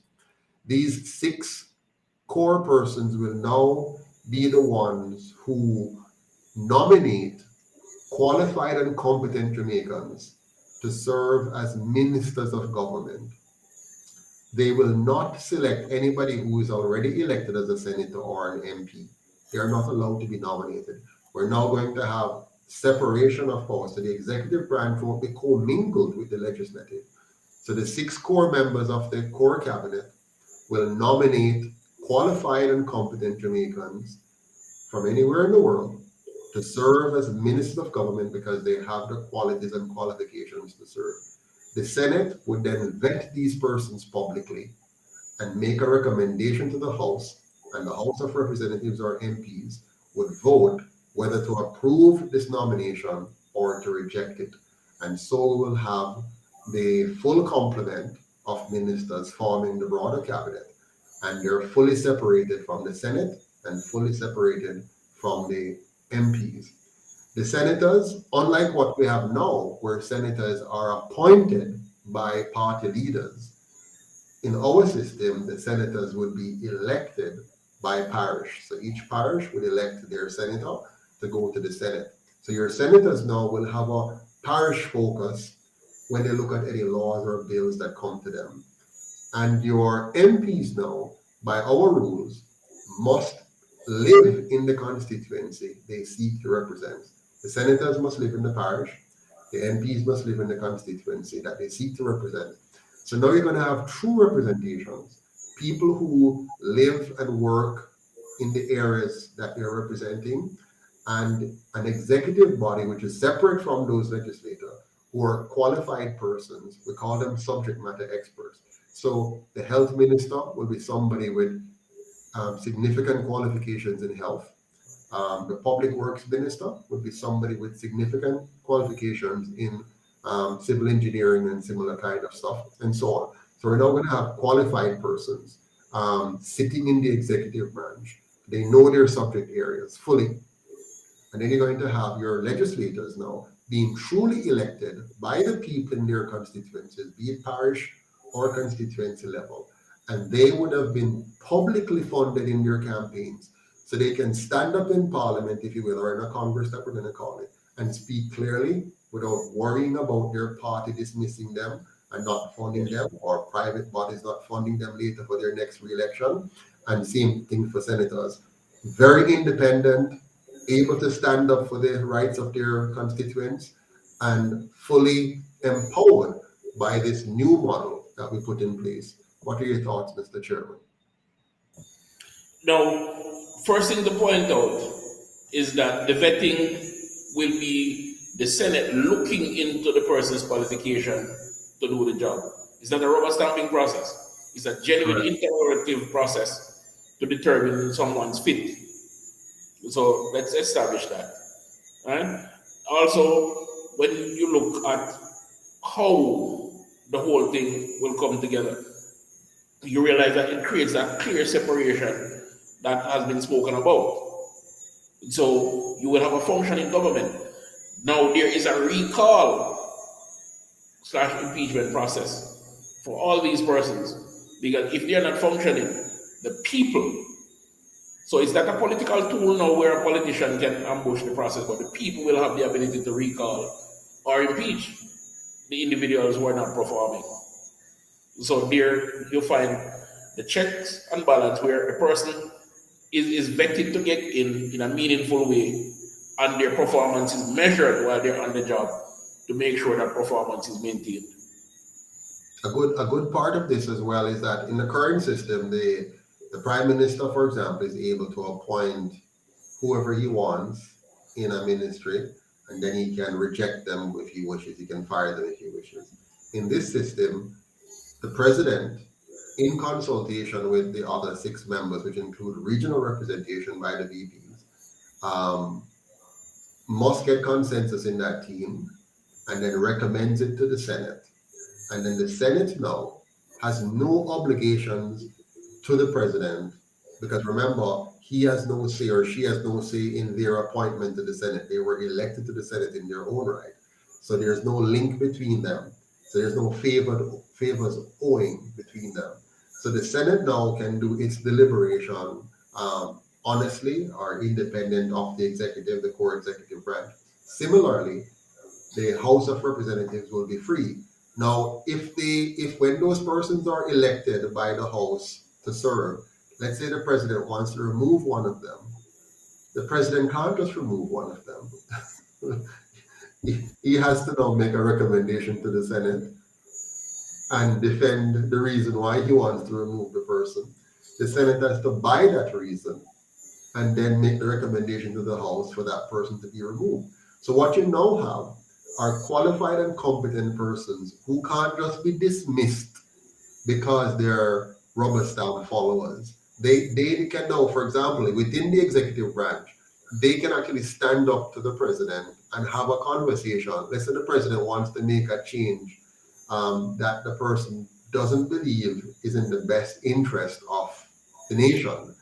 They can say, Mr. President, here we are saying about when we look upon it still, this thing not going to work because it is going to cause this and this and this. And they have to reason it out. And of course, in cabinet, they have to debate it and discuss it and look at pros and cons and come to a consensus. However, let's say they can't come to a consensus. Or maybe let's say the president take it personal. And they say, see, you want to get rid of you, You have to go to the Senate. And I've said to the Senate, I want to get rid of Winston. I like him run the Justice, Defense, and Police Services Division. I want him out. And the Senate says, okay, present your argument. What is the argument? And after they listen to my argument, let's say I'm the president, they say, but Mr. President, that's what's personal. It has nothing to do with Winston's performance. So you can't just make a demand. So in fact, we're not going to do it. And the president can beg but he can't threaten them. He can't say, look, if you don't do it, when they come next time, we're not going to appoint to the Senate if I get reelected or if you don't do it, here is your undated resignation letter, let's use it. Exactly. So our system protects the tenure of those who are, remember, those who are there, they can be removed. If, for example, they're not performing, the Senate can make a recommendation that, listen, they're not performing, and the House can vote. Because if everybody agrees, if the majority agrees that the minister is not performing, the president can't just keep them in cabinet, because now the pressure will be brought to bear because of the independence of the groups. So this is important. So moving on to our near final point here, the new constitution that we're going to put in place, this is my second to last point, must put limits on the role of government, as well as the number and the rate of taxes that government can charge, in order to avoid government excesses and to prevent the government overreach. The UIC proposes that we have a truly free and fair market economy. You must allow people to freely buy and sell. That's very important. And to do so in a fair environment. And have in place a 10% income tax, which is capped. It's capped at 10%, which means the government can never tax your income more than 10%. And a 10% GCT, the government cannot tax you on any product more than 10%. And that becomes the cap of government's income. So if the government wants to raise its income, its policies must result in the economy growing so that we're earning more. And as we earn more, 10% of more is more. So if right now you're earning only $1 million, 10% of that is 100,000.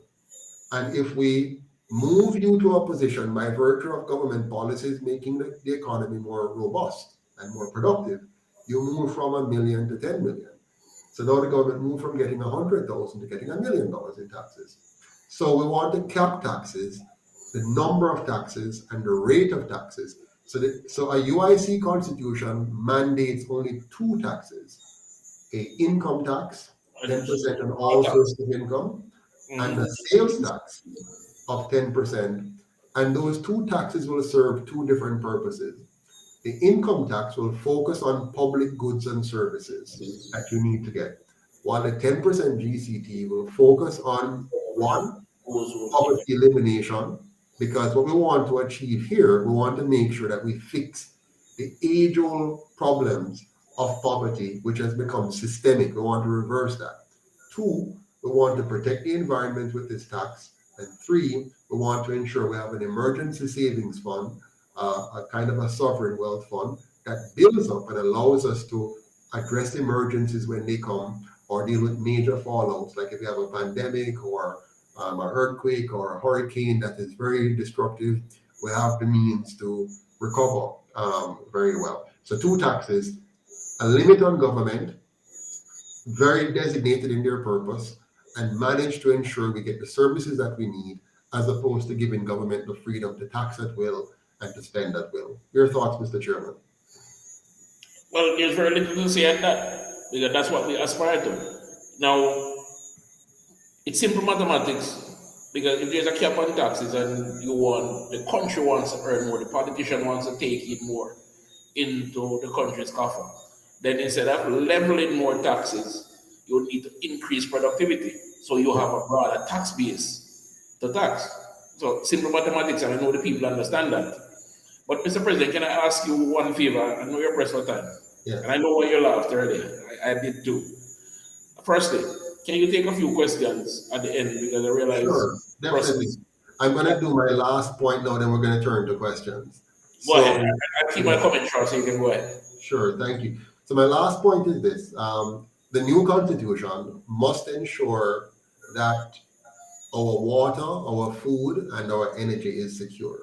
So we must build into this water, food, and energy security while providing every child with the nutrition, education, and healthcare and housing that they need to succeed.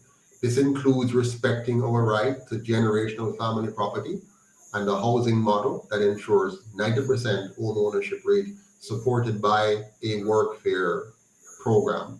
So our system is 360 degrees. It's full and compact. You cannot have a nation being independent if it cannot ensure food security, water security, and energy security. And we cannot have the human capital we need to grow and build such a robust economy if our children are not receiving the nutrition, the education, the healthcare, and the housing they need to succeed. So we're going to build a model, a constitutional model, an economic model, a social model that will ensure all Jamaicans are fully protected and provided for, no one left behind, but most importantly, the rights of everyone fully protected. My final point, Mr. Chairman, then your comments and questions. Now, right now in the world market, water is now traded as a commodity, just like oil, just like gold, just like mineral. And from the birth of the UIC, you have been saying that water security is one frontier that we should make sure that we are paying attention to. And that idea, by the way, was borrowed by the PNP in the previous election. Yeah. But you've been saying it since the inception of the UIC.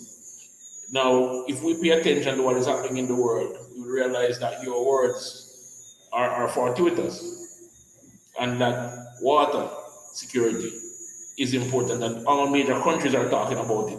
China is importing fresh water by the droves. Other countries are looking at technology to offset their freshwater production, including desalination, which is known as an expensive option. So we have to pay attention to not only surviving but thriving. And to do that, food security, and by food I don't mean GMO that will destroy our land and eventually put us in the clutches of the masters, because their GMO don't reseed, so we have to buy their seed crop. But organically grown crop, local crops, native crops that have their seed bank originating in Ireland, and of course, water security, where we make sure we're not polluting our freshwater sources, we're protecting our freshwater sources, and we're harvesting it for the benefit of the people. Absolutely, which is why we have to stop the mining operations. We're cutting off our nose to spite our face. Bauxite mining is a non-renewable resource, so we're literally damaging our water table, destroying our agricultural lands, ripping out the nutrients out of our. Nothing is wrong with extracting bauxite. We're not from Jamaica. We're too small to be giving up our land mass. So we have to be wiser than this, and our leaders are selling us short on bauxite mining, promising us benefits that the cost fully outweighs. And anybody who do a careful analysis will quickly see that the cost of bauxite mining to Jamaica far outweighs any benefit at all that we're getting, especially because we're not actually converting it to the end products and selling it. We're actually just selling the raw ore, so it doesn't make any sense. So yeah, but let's take some questions now. So we're now open to questions, everyone. Let's start at the bottom here. I see yellow yam last week was 7 Canadian per pound. How much is the Jamaican farmer getting per pound? I see. And the problem with this is that the Jamaican farmer is far removed from the real business of agriculture. He's just producing his yam. He's not involved in the business. The UIC wants to elevate us so the farmer is involved in the business of food production and distribution. Then he can get a real piece. The model that we've given is where we have intermediaries through the corrupt mechanism of government being able to exploit our people. For example, why are we sending farm workers overseas? Why don't we have the farms here producing at a level that pays the price that he's running overseas to get? Like, he's running overseas to work at minimum wage overseas, but the minimum wage there, of course, is bigger than our so-called minimum wage here. So why didn't we have, and we have the capacity, we have the land. If they're using our people, it means our people could have stayed here. We could have built massive farming enterprises here. We could have made them organic enterprises, which pushes up the premium price, the retail price of the product. And you could be staying right here with your wife and children, being able to go home every night to your family, rather than having broken families where the husband is gone for several months to work on the various conditions, leave his wife and children here, his wife struggling on her own to take care of the kids, his girl child gets raped, his boy child gets into bad company because daddy's not here to give the kind of leadership and guidance. So why are we destroying our people by making them indentured servants in other people's country rather than building the facilities here, supporting the kind of development here that will give us the wages where we don't have to run away from her? And don't tell me Jamaica is too small, because Singapore, who is 1/15th our size, they have created an economy where their people are not running away, but people are running to Singapore to be a part of that high income earning environment as opposed to running away from it. While Jamaica did the reverse, we ship our good people out so they can send remittance back to maintain low graded, engagements here. Next question.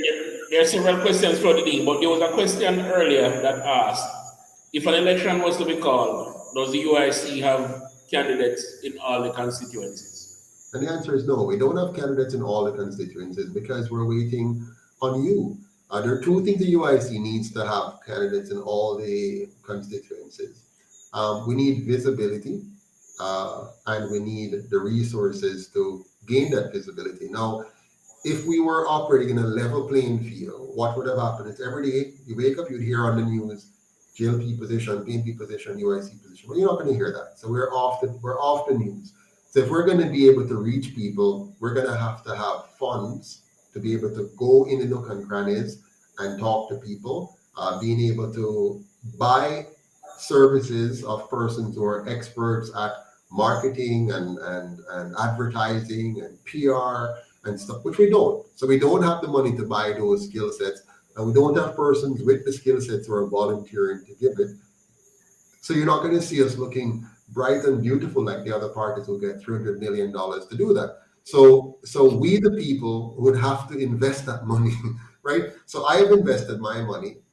Mr. Wright has invested his money, and money is also time, right?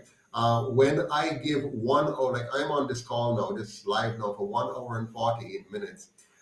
When I work in industry, right? When I work for one of my clients, for this time I'm spending here will make the 2 hours I spend here will make a good dent in my personal bank account.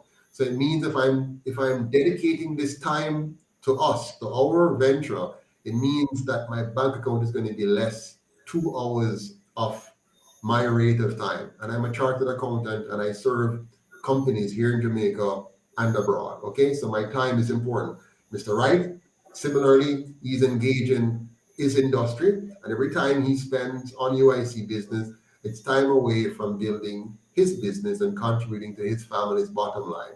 So if we, the people, want to see more from the UIC and you want us to be able to do the work that we want to do for you, you're going to have to fund it. If you don't fund it, we won't have as many candidates, we won't be as visible, we won't be as effective. It's that simple. And I've tried to make that very clear from day one, because I'm not a novice, I'm not naive. We cannot engage in wishing for the UIC to succeed. We have to engage in working for the UIC to succeed. And for that to happen, we the people have to join together our time, our talents, and our treasure so that we can pay for the things we want to see. Let's pay for the UIC to have the best website, have the best publicists, have great marketing people and tools available to do the stuff. Today, for example, for this program, I wanted my staff to do something for me. We only have one staff. I sent the information to her and say, do this. She's busy helping somebody else. So she missed my message and I came on the call without having the resource that I wanted. I have to make do. That's the kind of thing. The other guys, they don't have that problem. They have several staff and their email or message is not going to be missed because these staff are being paid to do it. So we, the Jamaican people, must accept this one reality. It's very important. The Prime Minister was right. We get what we pay for. The PSOJ, they pay for these two parties and they get what they're paying for. We, the Jamaican people, we believe that politics is free, and so we don't give anything to it. We just sit back and wait to vote. So we also get what we pay for. We pay nothing and we get just that in return. Mr. Chairman, back to you. Thank you, Mr. President. Just to follow up on two things. Eunice Brown Knight, thank you for investing, as we have said. And no, we're not saying that we can't be the next government. What we're saying is that we need a broader cross-section of participation in the process that the UIC is involved in to make that a reality. To just say, okay, we're going to do this is not enough. We need to lay the groundwork, and we need more people doing this. And that's why we ask about the like and the share, because we have to counter all the forces that are working against us. The social media ban, the mainstream media blackout, and we have to get the message out there. And we have to get people on the ground. A lot of people are afraid of politics because of one, the physical danger, and two, the reputational damage. Look at the reputational damage that was done to the president. Right? It affected his business significantly. And we have to understand that. And persons who do are afraid of that. But we have to get past that shyness, because this was created as a tool to keep people of true good intention out of the process. So let's do some more groundwork. That's all we're saying. And what the UIC have a very simple model, and we can go around it a bit, but we have to come back to the same position, right? All it takes for the UIC to succeed is 1,000 persons giving $25 a month. That's all it takes, to be honest with you. It doesn't require a whole lot more than that. If 1,000 persons today start to give $25, we can come up with all kind of gymnastics. For example, somebody says we need to come up with a venture for raising funds. What will the venture be? Every venture requires time and energy. So suppose we're going to build a company to raise funds for the UIC. What will that company be? Who will be the operators? Who will design the business plan, hire the people, manage the people, generate the income, manage the finances, file the taxes? I know sometimes we think in these simplistic terms, and I want us to kind of raise our level a bit. I want us to just kind of raise our level now, raise it. There's a reason why the PSOJ oligarchs put, hundreds of $millions into their parties, because they know what it means, for them. We can fix it easily. If 1% of the diaspora, just 1%, just 1%, gives $25 a month, the UIC is able to field 63 candidates and can win a significant number of seats, even possibly win the government. Okay, I'm not going to pretend to you and tell you we can win the government just like that. It's not easy. We're overcoming a lot of obstacles, right? It's a major. It's like Mandela, right? When he was trying to fix the thing in South Africa. Tons of work, right? And even go to jail and whatever. So I don't want us to believe it's as simple as this. But the model is very basic. We have to simply pay for communication. We have to pay for people to work. And for that to happen, we have to get the money. So if all of us gives what we can, if you can only give $10 a month, give it. $5 a month, give it. $25 a month, give it. And there are quite a few of you who are doing that, and we thank God for you because we wouldn't exist without you. But more of us need to do it. We need 1,000 of us to do it. Just 1,000, which is less than 1% of the current diaspora. If 1,000 in the diaspora does it, and 1,000 in Jamaica. Remember, Jamaica has 1,900,000 voters, approximately. Can we find 1,000 of us to give $1,000? I mean, Yeah. So you and I are in. We do it. We have people who are doing it now, but so many of us are waiting and watching and even criticizing, but we're not prepared to do it. And if we don't do it, we can't get it. Garbage in, garbage out, nothing in, nothing out. Very simple. Next question. and let us quickly look at the voting one and then move to uncensored reasoning. He had like 3 questions. Okay. And I like Which it. one is that? Which one? The one about overseas voting? Uncensored reasoning asked about Jamaica's, I think it's something about market advantage, and then asked about trading with South America because he Alright. learned the free trade agreement.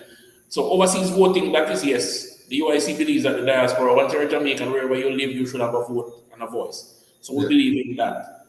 Right? There was a question about Not COVID. even believe. We are the ones that articulated that. But the UIC is the originator of the idea that everybody every Jamaican in the diaspora should be allowed to register and vote remotely from wherever they are in the world by absentee ballots. We believe in also allowing Jamaicans overseas to return and keep their dual citizenship and run for office and not be penalized for being economic refugees because of bad governance. Okay, so that's a UIC position, which one day you'll hear somebody stealing from whichever quarters they are. They'll eventually catch on to that and start to say that too. Next question. Firstly, thank you, Eunice Brown Knight. We do appreciate you. And please make sure you're at the next supporter member donor meeting. Which is That's not at this Tuesday, but 8. the next one. Yeah, but make sure you're at that one. Right? We always send meetings out by email. Right? If you're not getting emails from us, just drop us a line, myuicjamaica.com, so that way we can make sure that you are in our vote. And she's a regular, Miss Eunice Brown. She's a regular donor, regular contributor. So she's a model citizen. If everybody was like Miss Eunice Brown, the UIC would have no problem. The question was asked, what if we win 6 seats? If we win 6 seats, it's very likely the UIC will have the balance of power. So if we have 6 candidates, for example, who win in the next election, and right now we have more than 6, we're now up to about 10 candidates and we're growing. If we have 6 candidates elected in the next election, we could very well be the balance of power. It's likely we're going to have a close election where, let's say 30 or so on one side and 30 or so on the next, depending. If we have that and we have 3 of us elected from the UIC, none of them can form the government without discussing with us. If we have 6, that's even double the amount, right? So we're in a good position if we win even a few seats. Before we take that one, let's take the question about the competitive advantage. Somebody asked about what are Jamaica's competitive advantage and asked, what about trade with South America? So that person has obviously drank the Kool-Aid. Go ahead. Trade with South America. Competitive advantage first. Okay, so competitive advantage. I mean, Jamaica has a number of competitive advantages and disadvantages. One of our greatest competitive advantage has been the fact that we're English speaking and that we're close to the largest economy in the world. We have never taken full advantage of that because of our leaders.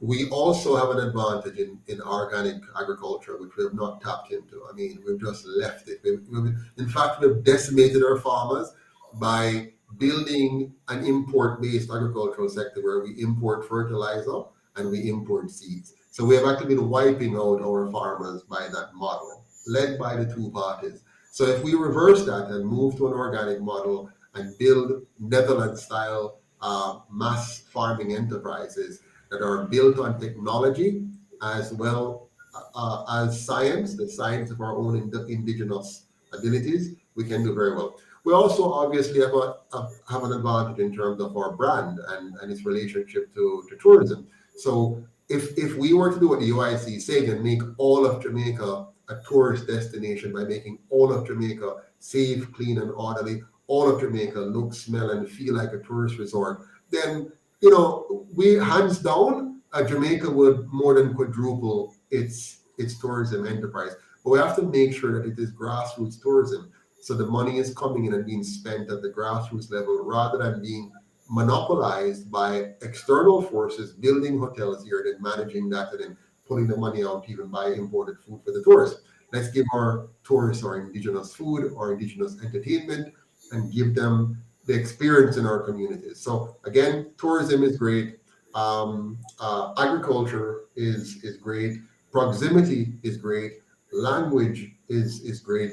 Now we can also, I believe, based on how we have performed overseas, that we have some brilliant Jamaicans.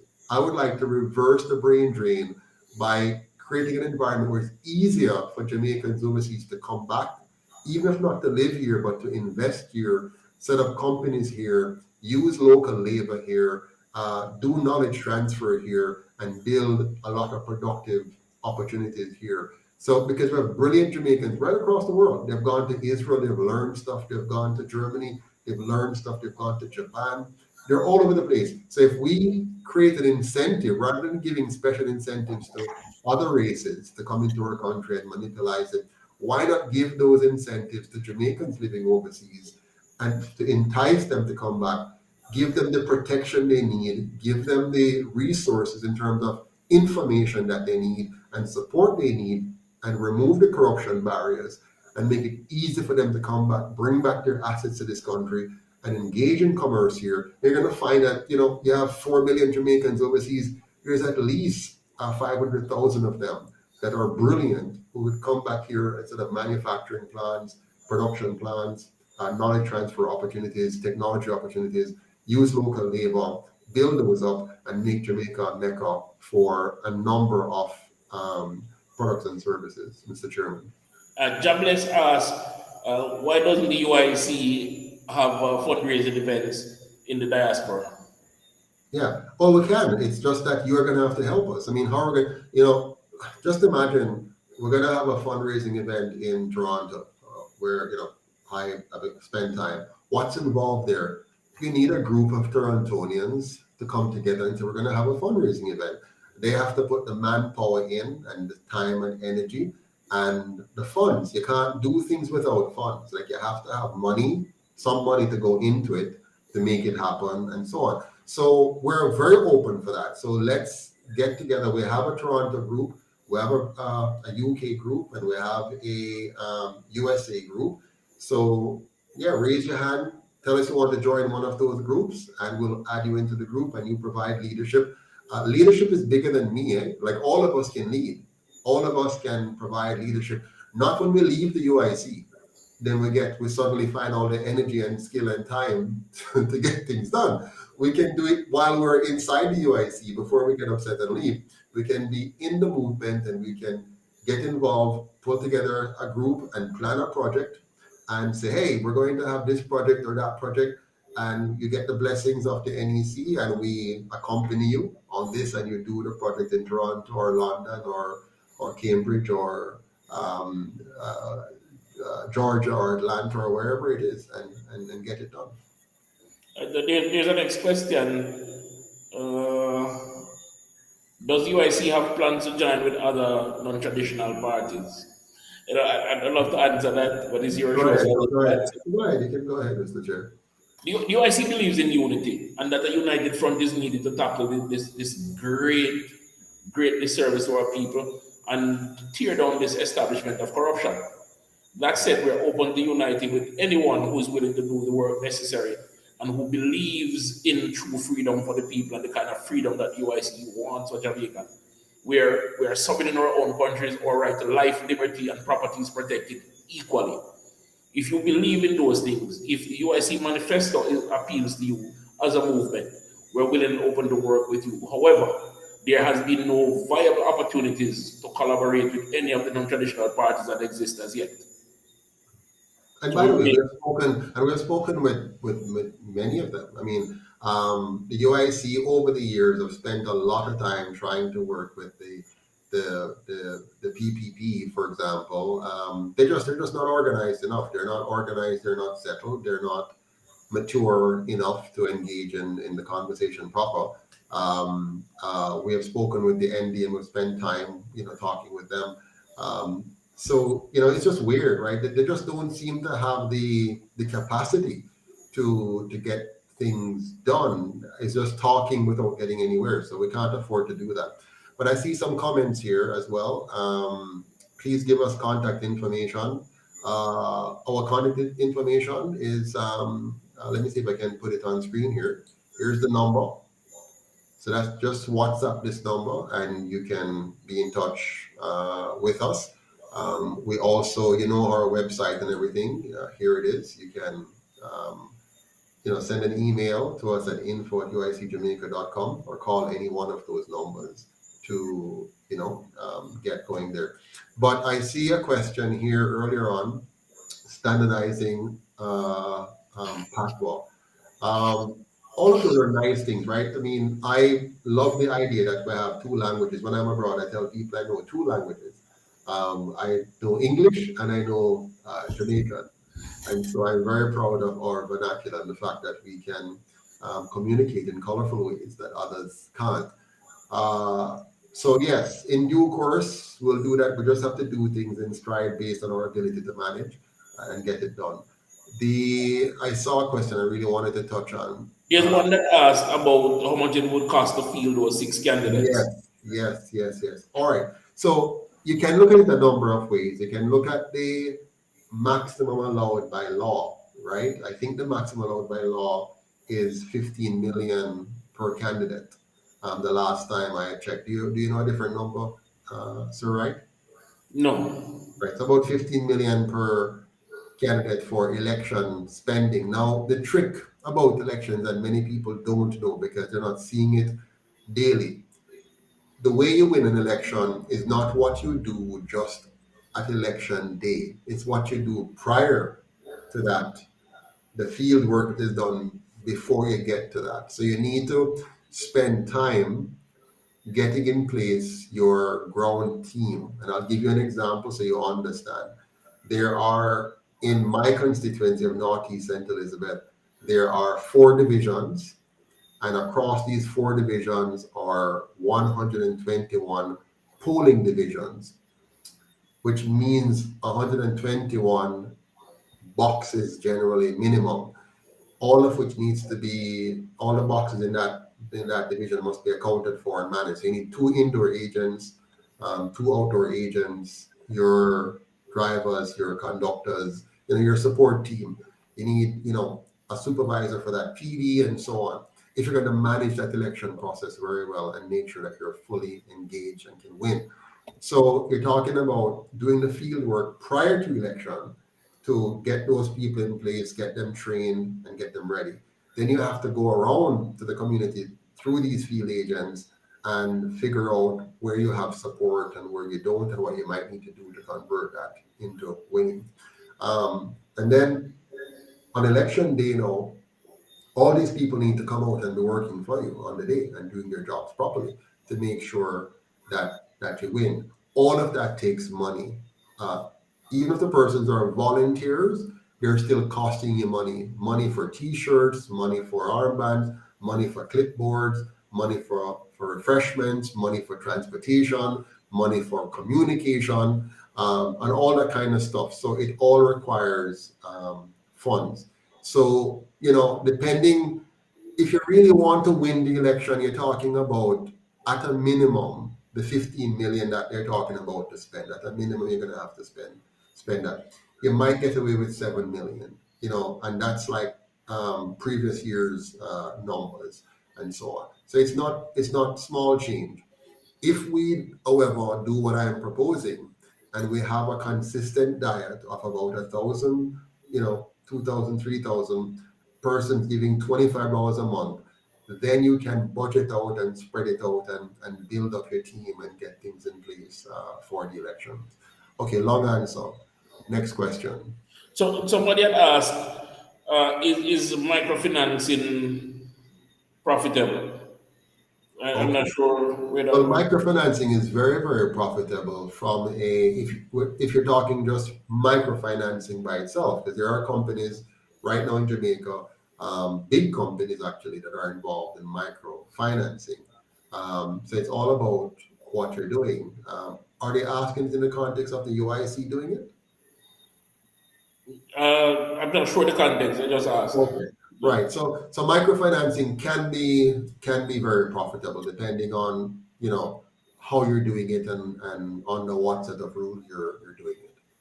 All right, next question. So Javon Wilson just joined, or well, just asked, and I'm guessing he just joined. What going on with this movement, or you guys going out, or what you guys seem scared to?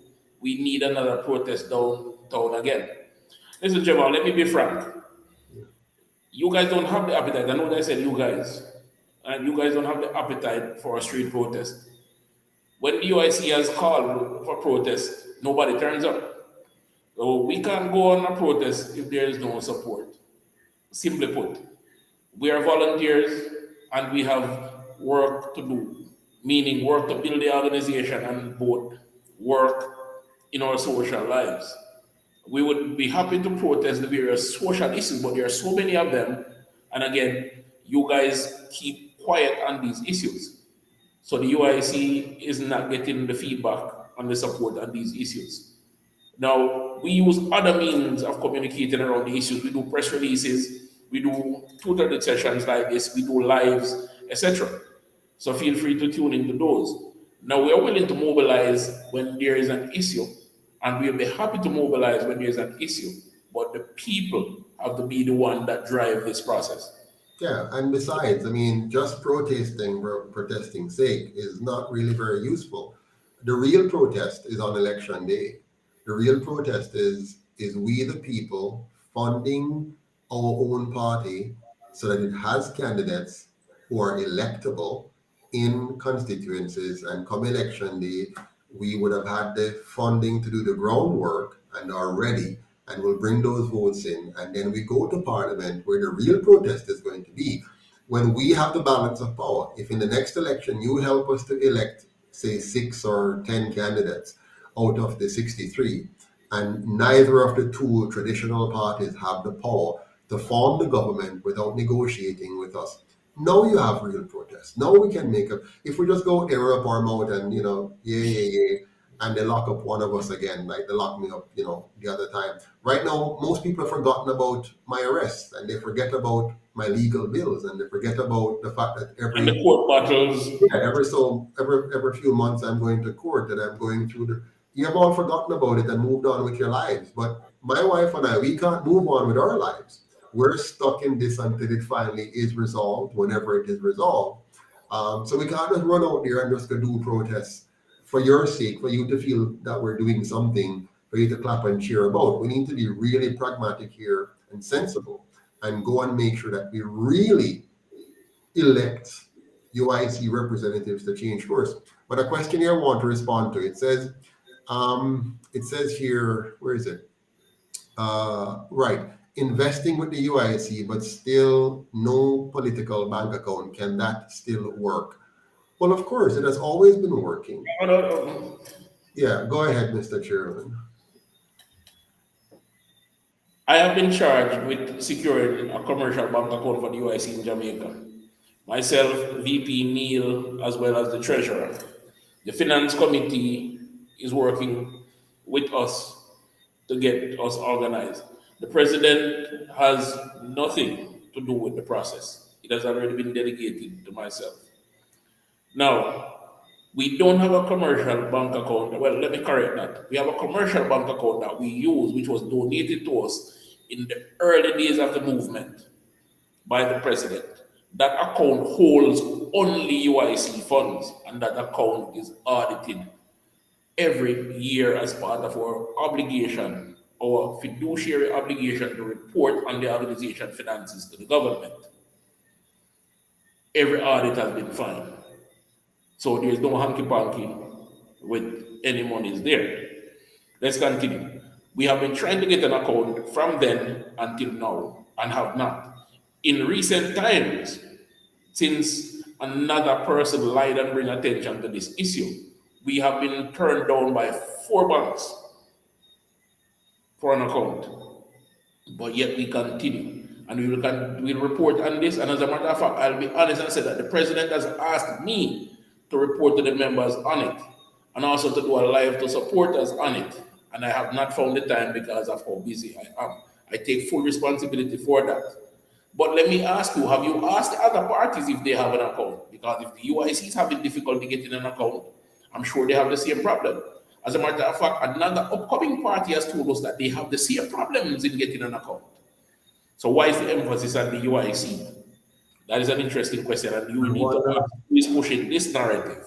I wonder, Mr. Chairman, if those who are now creating their recent political group, having left the UIC, well, not left, having been terminated from the UIC for misconduct, and have since gone to libel the organization, slander the organization. I wonder if they are collecting monies into a personal account right now. I wonder if they have gotten a commercial bank account in the name of their political entity and are in fact receiving monies in a commercial bank account in the name of their organization. I'm sure they don't, but that's the kind of thing. You when you play these kind of games, you find yourself, caught in the middle, because now they're going to have to collect monies, but they're not going to be able to collect it in an account in their name because they have to go through the process to get that. And while they were suggesting to everybody how easy it is to get a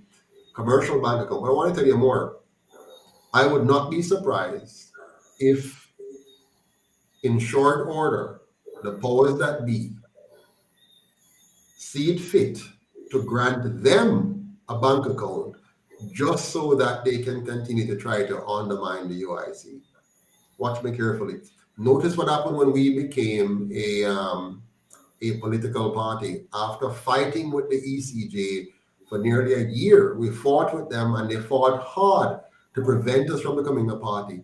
But within a few weeks, they granted a 4th organization that is now dysfunctional and is no longer operating in any real way.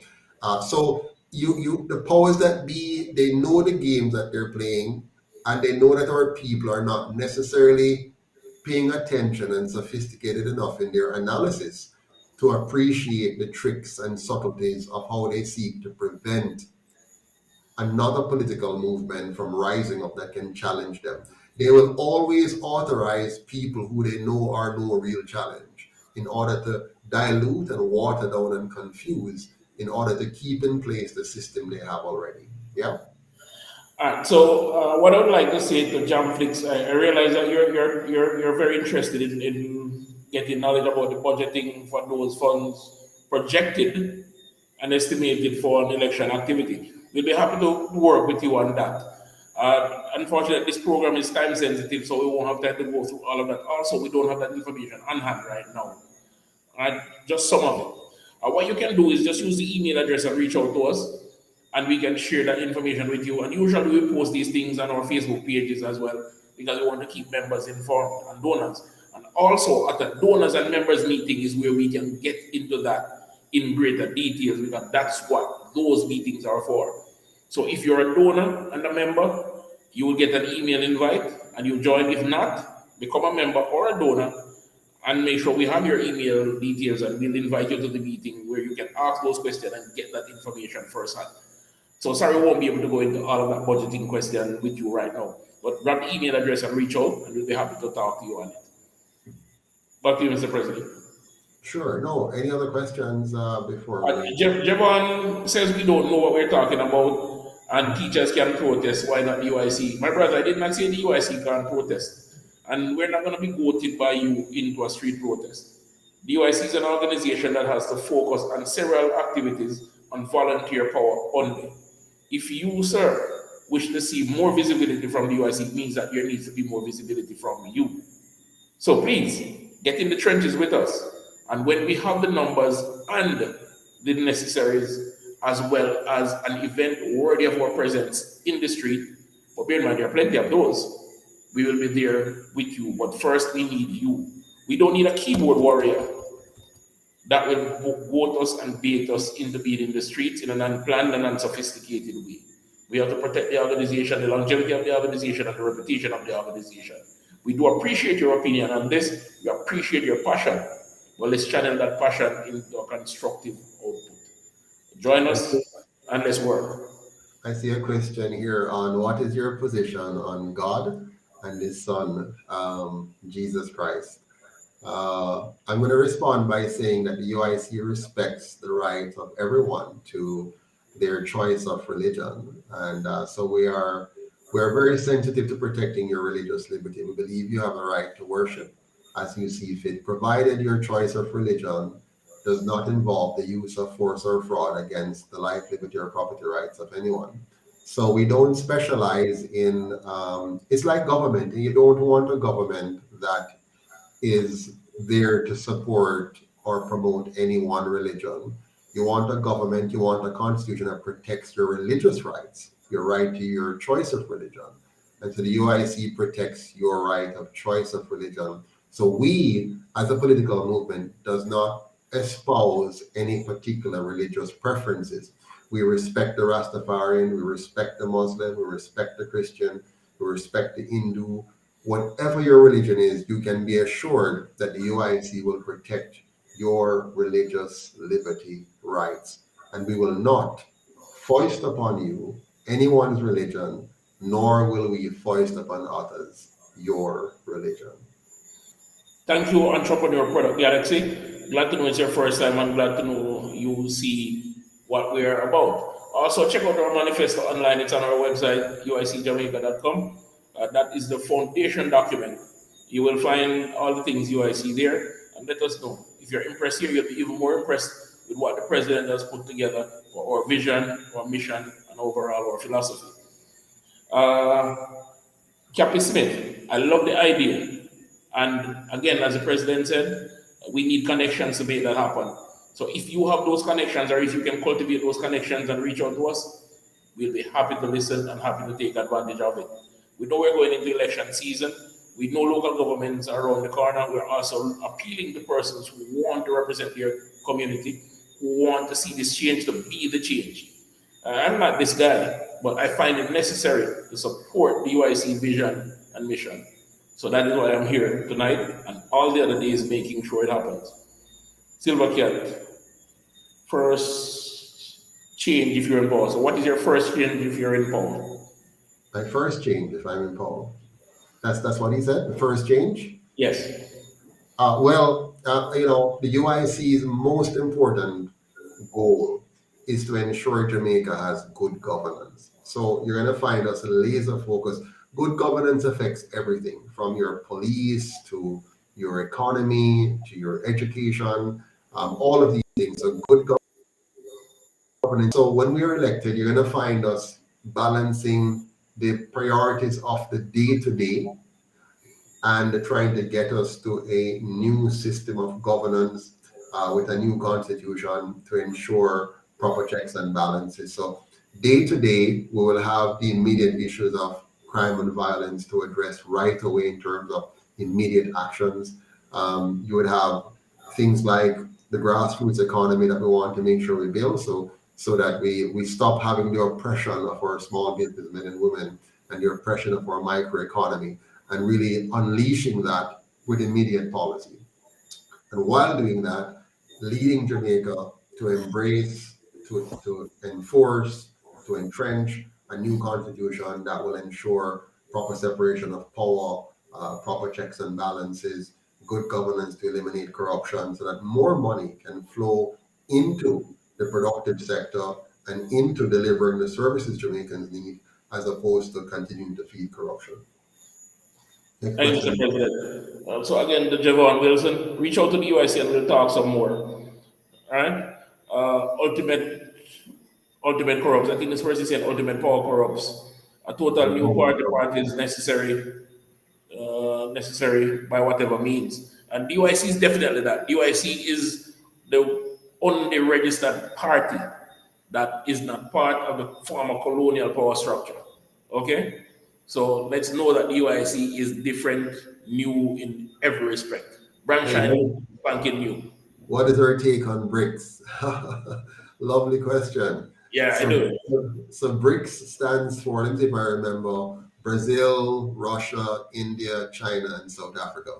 Okay. Yes. So these are the countries that have come together to form an alternative to the Western banking system.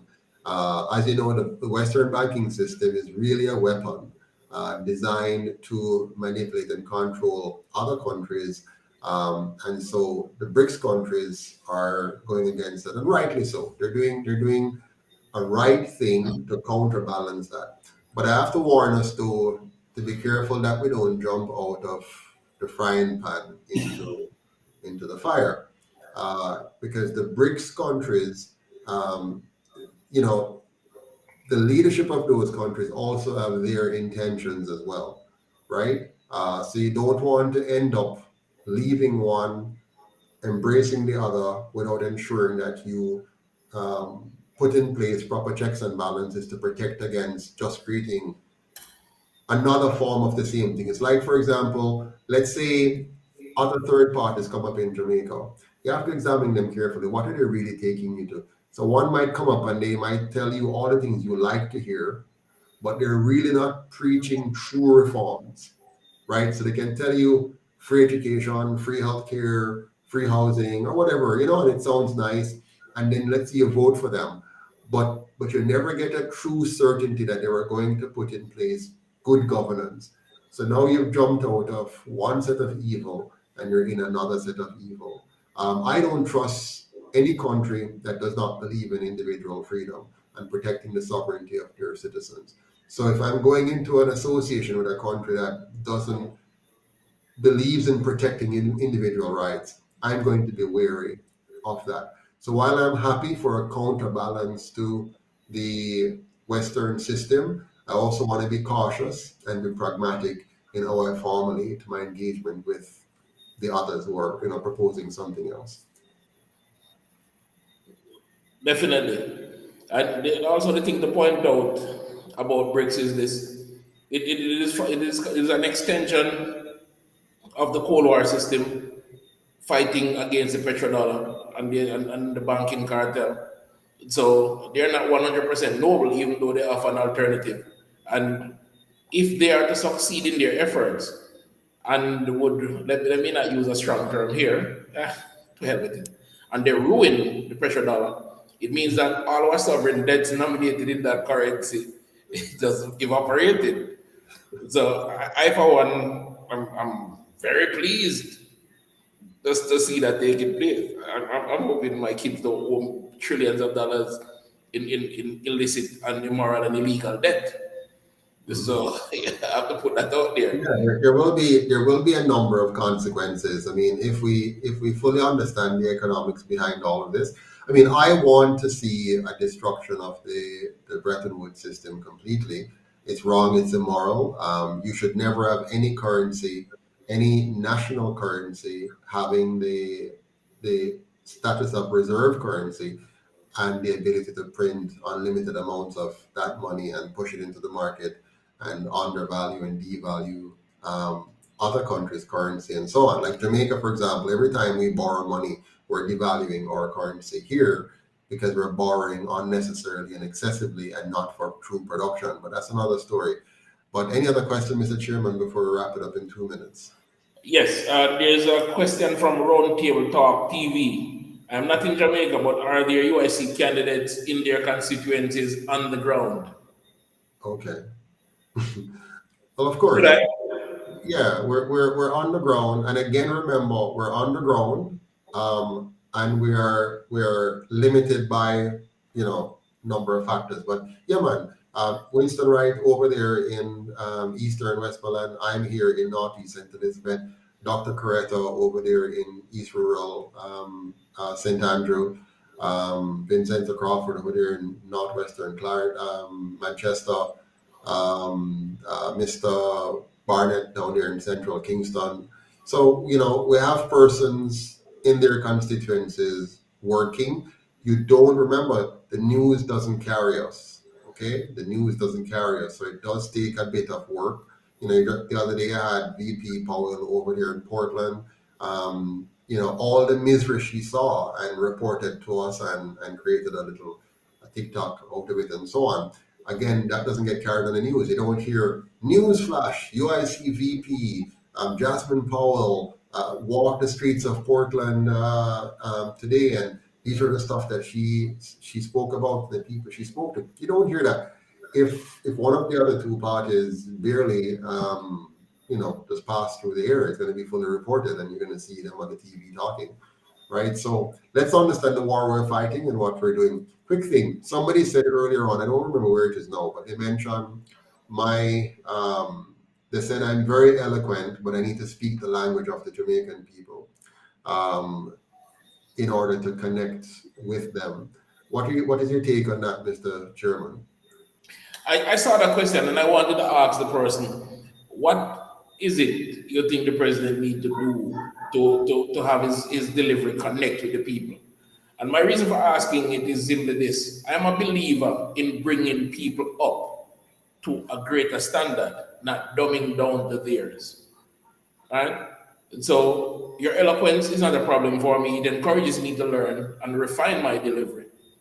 Right? And connecting with the people has nothing to do with eloquence, but rather sincerity. And that is obvious that you connect to the people, and it's obvious that your sincerity is there. In my professional life, when I mentor my team members, I mentor them to be better than me, to teach me things, because I want to be challenged to continue growing as a professional. So your delivery is fine, Mr. President. Your connection with the people remains strong.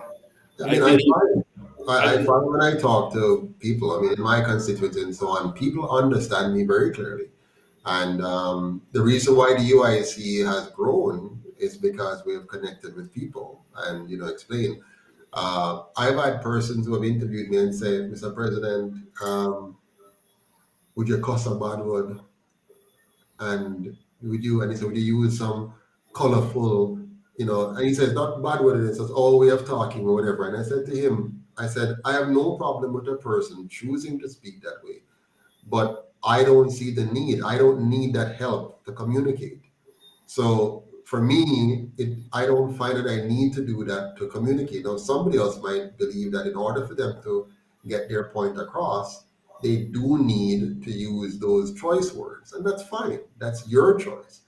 But don't impose your choice on me. I don't need it to communicate. So I'm okay, with that. I see some important and some interesting commentary here. Yes. Firstly, just to clarify for the person, they roll out the screen now. Mm-hmm. And it's not that you're saying keep the US dollar. Correct. Yes. You're not saying that. No. You're saying be careful how we embrace another world system. That's what you're saying. Exactly. I'm not in favor of keeping the US. As a matter of fact, let me be very clear. If the UIC forms the government, or when the UIC forms the government, you're going to find that we're going to adopt a new monetary policy. Our monetary policy will be, for the first time in the history of Jamaica, we're going to have real money, no longer a currency-based system. So our money will become real. It will be backed by productivity and no longer something pegged, which we are in an indirect way, to the US dollar. Secondarily, we're not going to borrow the way we borrow now. We're going to use no longer private borrowing at interest from the private banking system. We're going to go back to a real central bank system where the government of Jamaica is able to print the money it needs in tandem with production. So we're not going to have this excessive private borrowing and interest. If we have to borrow for major projects, it will be now timed to be fully funded by the productivity increases from that spending, as opposed to just spending for politics and then, having that watered down our monetary supply. Right. Let's start from the bottom since they're rolling off. Yeah. answering that question, which was good, rolled off, and I can't remember it.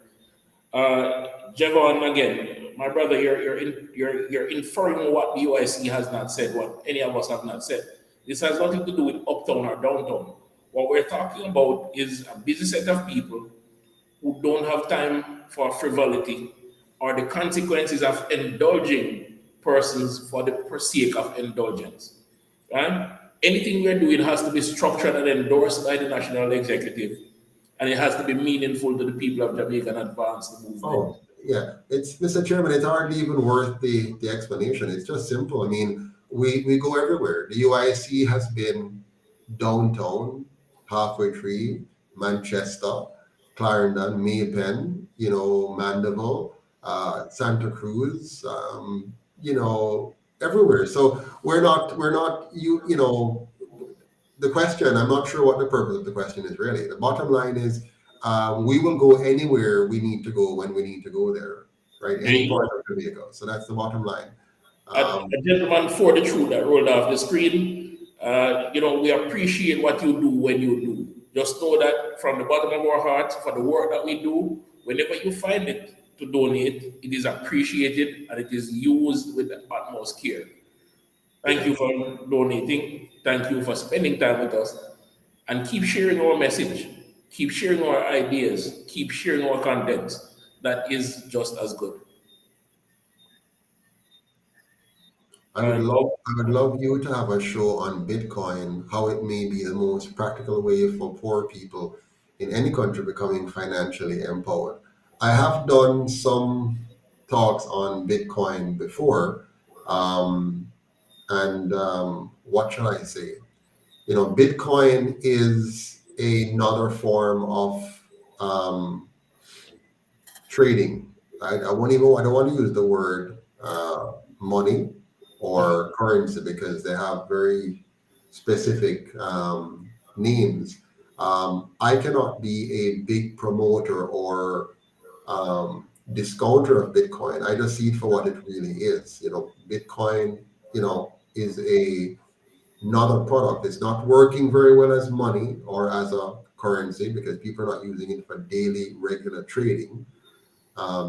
It's obviously something which has been attacked by the powers that be from one side or the other, either to undermine it as a tool for which it could be, a monetary tool for which it could be, or it was a form of bait and switch. So there are all kinds of things going on. People have made money, people have lost money. It is unclear which direction it will go in the end. My personal predictions so far have all fallen suit. I predicted back in the day that it would be regulated by government, it would be taxed by government. So they made it into an asset class, which they taxed. It would not be allowed to become regular exchange, which has been the case. It has become a speculative tool as well, which has also been the case. It has turned out to be a form of investment gamble. These are all things I predicted back in the day when it was still an exciting opportunity. So today it has lived out for all the things I have predicted. So I can't sell it the way that maybe you'd like me to sell it. I would be very unprofessional, knowing what I know, to be able to sell it to you that way. So I have to be very cautious, be very careful. Try to look at the intrinsic nature of the product and not the sales pitch of the product, just the intrinsic nature. What's really happening here? Who stands to gain, when, why, and how? How will the legal system respond to it? And the legal system is controlled by the government and those who control the government.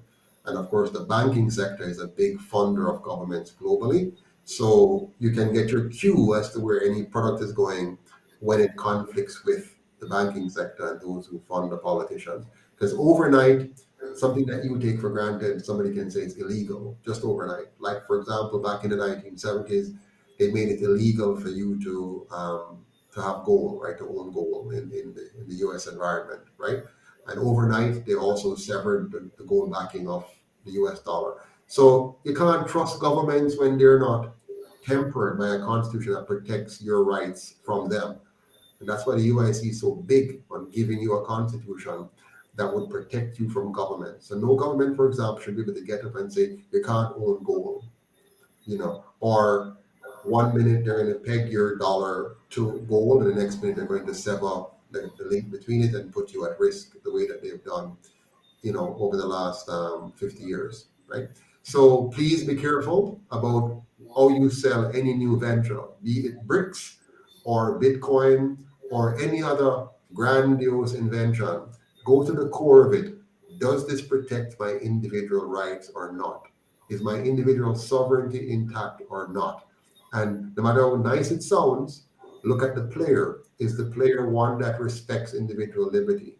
If not, don't trust their product or what they're proposing. There was a question about representative in Clarendon. Do we have a representative in Clarendon? We are rebuilding in Clarendon. We don't have a candidate in Clarendon, but we're open. So if you know someone, again, at Eunice Brown Knight, if you know someone, have them send your applications in. Yeah. Right? And We please, have to review. every single constituency we welcome candidates for, even in my constituency. All of us must be challenged. So if you know somebody, for example, in Northeast St. Elizabeth, who you think would be a good candidate for MP or for councillor for Balaclava or councillor for Breeze River or for Santa Cruz or for for Shiloh, please bring them forward. I would love to see a runoff in each of our constituency where, Definitely. we have 2 or 3 UIC candidates competing for each seat, and we have a runoff election where the members vote on who of the 2 or 3 or 4 persons they think should represent that constituency. So don't be afraid. Nominate somebody. For example, even the presidency of the UIC, and I've said this before, right?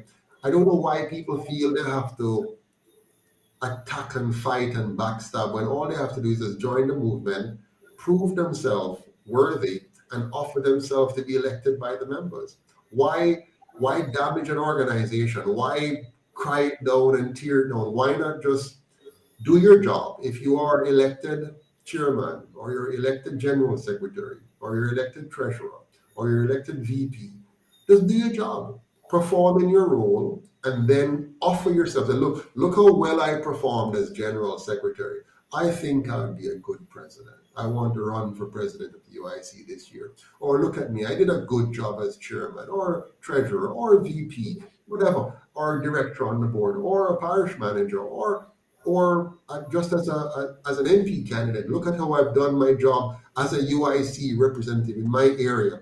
Look at my performance, and then put your name on the ballot and run for president, as opposed to what so many persons have now tried, to come in, to undermine, to tear down, stab in the back, and see if they can somehow usurp the presidency. Don't usurp the presidency. Win the presidency ethically, morally, and responsibly, and stop playing games with the Jamaican people and creating more problems than you solve. Let me follow your advice. You have never led me down the wrong path as yet. All right, so we have the Clarendon question out the way. Someone asked if you would make the program available to the ordinary Jamaican to raise questions. We've always made the programs available to ordinary Jamaicans to raise questions. When I do programs in the past, I've put my phone number up and asked for people to call me, even on WhatsApp, and they don't. Right? But we always try to take feedback. We always have the chat up, and you can always pop in and ask a question. So anybody who know have a question, and we even take direct questions. People have emailed me questions and say, hey, can you answer this question for me? Mm-hmm. So once you send a question to the UIC email or to my email, someone will reply with an answer to your question. Right?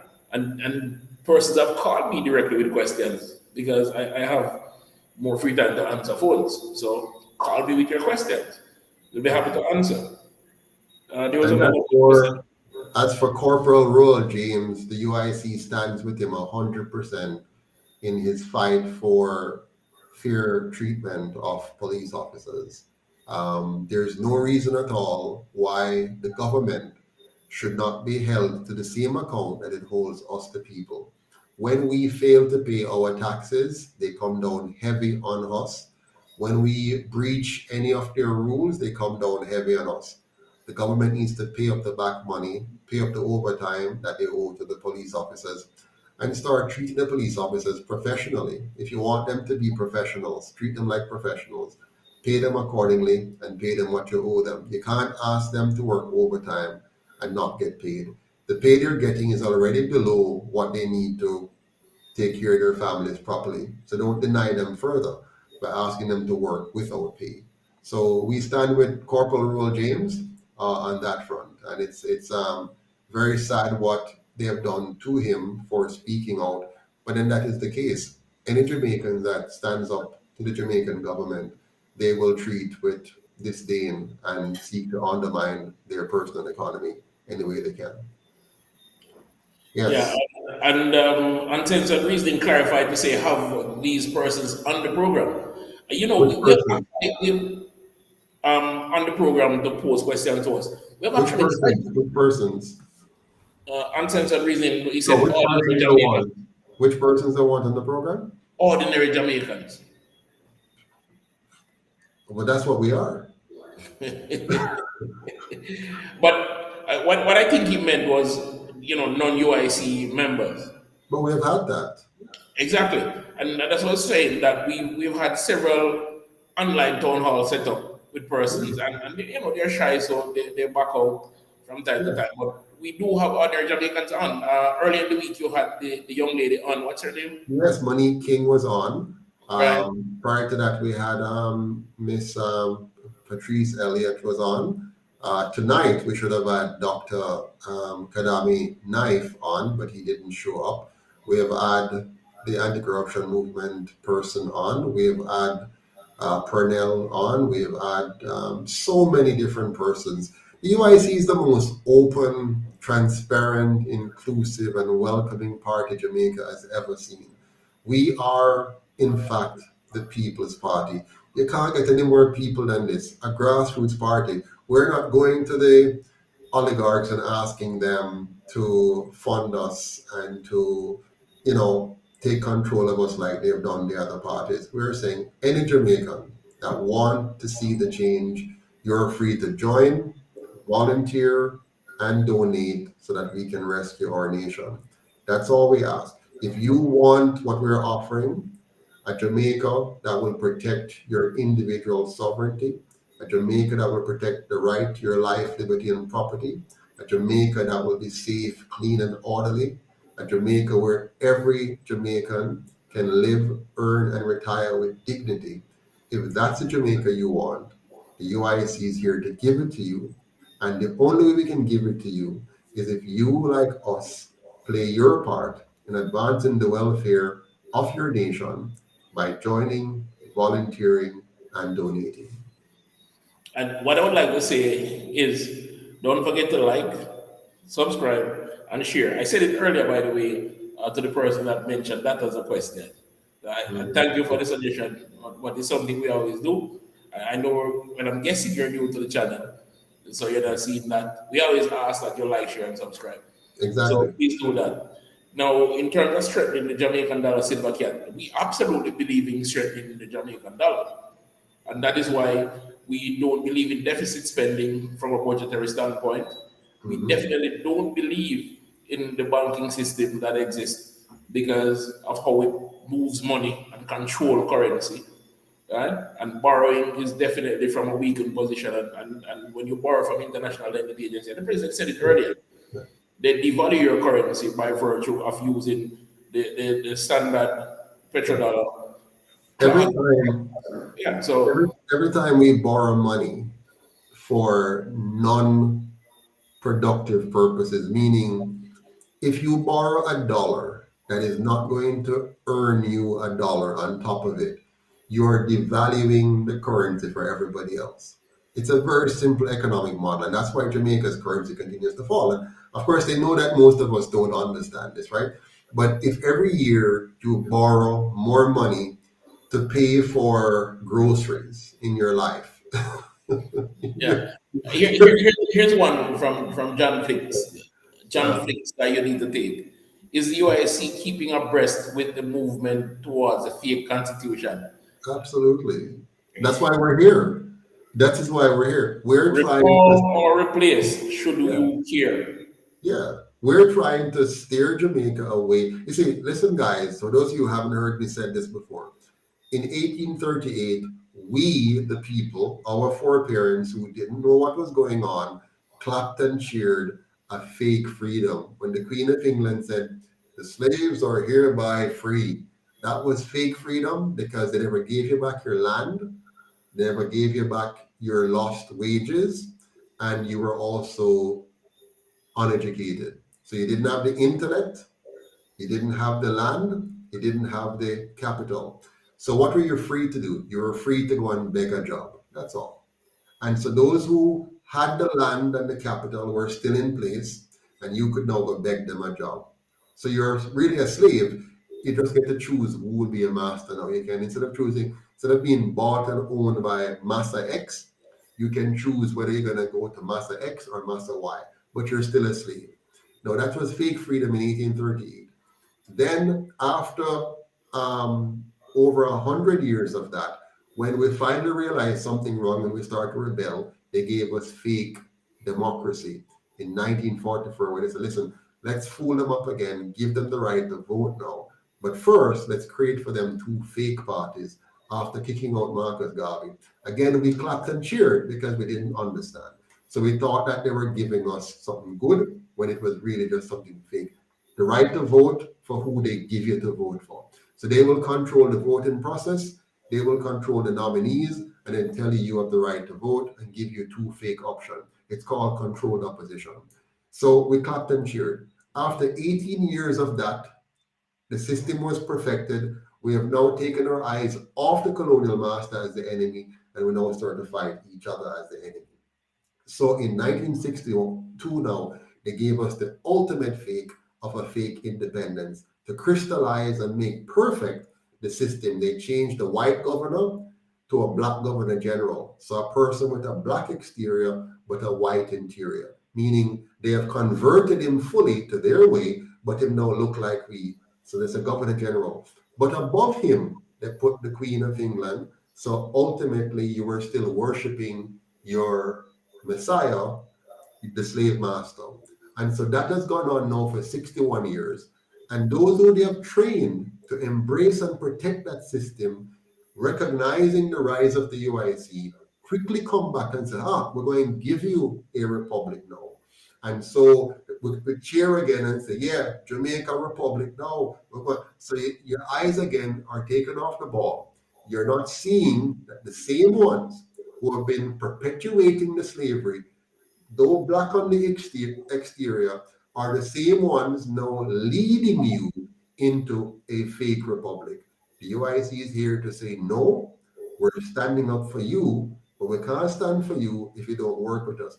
It's like you going to a lawyer and saying, lawyer, them go and kill me, them go and frame me for murder and try me in a fake trial, and then them go and hang me. Help me, Mr. Lawyer. And he said, no problem, I'll represent you. How much you going to pay me to represent you? Nothing, lawyer, just represent me for free. I won't pay you anything to represent me. But you love your life, do you want to live? Yes, man, but I won't pay anything. Now, if we decide that that's the lawyer we want, the lawyer where we don't give them any funds to represent us, but the opposition, those who are against us, are well backed and well funded to ensure that we go to the gallows, and that's where we're going to end up. As I said before, the Prime Minister, I hate to agree with him, but you get what you're paid for. He was using that in a wrong way. He's using it to validate the 200% and 300% increase that he tried to give, which he has given the parliamentarians and others. What we're saying is what Lee Kuan Yew meant when he says you get what you pay for. We, the people, must own and pay for our party, because if we don't, the PSOJ oligarchs will continue to pay for and own their party that will represent them, and they will not represent you. All right, so we have 6 minutes left. There are 2 questions from Silver Cat. Let's start with the BOJ. I believe that he should step down. He made a grievous error in judgment. There is duplicity and even confusion in his language. But guess what? We can't get him to do that. There's no process to do that. The government who can get him to do that don't represent us. That's why we need a UIC government with a constitution that allows us to recall public officials. Remember, That's what we need. the BOJ is independent. Yeah, we did a program on that when we warned the people about the Yeah. government plan Yeah. to move the We told BOJ you. from representing the people. The Yeah, we told BOJ is you. now a separate entity making financial decisions for the people of Jamaica. While No, being independent. while being independent. But guess what? They're not really independent. They're just no longer under the control of the people. But if they're no longer under the control of the people, who controls them? Absolutely. They're independent of the people by But making them independent of the government, because we're supposedly to have elected the government, supposedly. It's only 21% of us who were bought to vote for them, to authenticate them. My friends, the electoral process is designed to give legitimacy to a corrupt system. Okay? So it's corruption, and you have been conned, we have been conned into legitimizing it. So now that legitimized fraud has made your banking system, your central bank, independent of itself by voting and funding it to be independent of it, which means it's independent of you. And so some other forces are controlling your central bank. So the government now is not in a position to fully carry out your intentions when it comes on to your central bank, which is manipulating the value of your currency and the interest rate that you pay on your mortgage and your other debts, which is just unbelievable. And they call it a free market economy. You can't have a free market economy when somebody controls interest rate and controls the value of your money. That's a controlled economy, but they've tricked us into saying it's free market. Well, my friends, we have come to the end of our conversation. I wish we could answer some more questions, but be it resolved that the UIC is committed to the replacement and not the reform of the colonial constitution. We want you to have a constitution which is designed by the people, for the people, and must be of the people. A constitution that protects your right to your life, liberty, and property, one that limits governments, one which ensures that you cannot be overtaxed and you cannot have government overreach to violate your rights, one where every child will receive the nutrition, education, healthcare, and housing they need to succeed. One where your right to your familial land, the lands of your ancestors, will be honored by your government and protected from usury and from all forms of extortion in the form of perpetual property taxes. Mr. Chairman, your final thoughts. Jamflix, we don't agree with any points of the reform. Again, a new constitution written for Jamaicans by Jamaicans. No reform. We cannot reform something that is flawed down to its DNA. Absolutely. We have to replace it. That is where the UIC stands. So, reform or replace. I am for replacing, and I heard the president say it. Absolutely. So once again, everyone, thank you so much for being here tonight. And remember, One Jamaica, we're stronger together. Like, share, subscribe, and comment. And by the way, it's always nice for you to tell us how you rate the program. It's a tradition of us now, where we ask you to rate the program. So give us 100% if we're excellent. See, Kurt is already 1% if we're horrible, 50% if we're so-so, or whatever other number. But rate the program, tell us how we're doing. And please, we need your donations. There's no way for us to work without you. I want 1,000 of you to give $25 a month. If you can only give $5, give it. $10, give it. $100, give it. But at least we want 1,000 persons giving 25. With that, we can reach every nook and cranny in Jamaica. Believe it or not, as small as it is, $25 can help us to reach many Jamaicans. So rate the program, 100% if we're great, and some of the number below that if we're not so great. Take care, have a good night, and remember, One Jamaica, stronger together. have a good night. That's the reasoning. You have our email address. Drop us a line. We'd love to hear from you. Thank you, Mr. Chairman. Have a good night. Thank you, Take Mr. care. President. A good night to you, and a good night to all viewers. Again, like, share, and subscribe. See you next broadcast.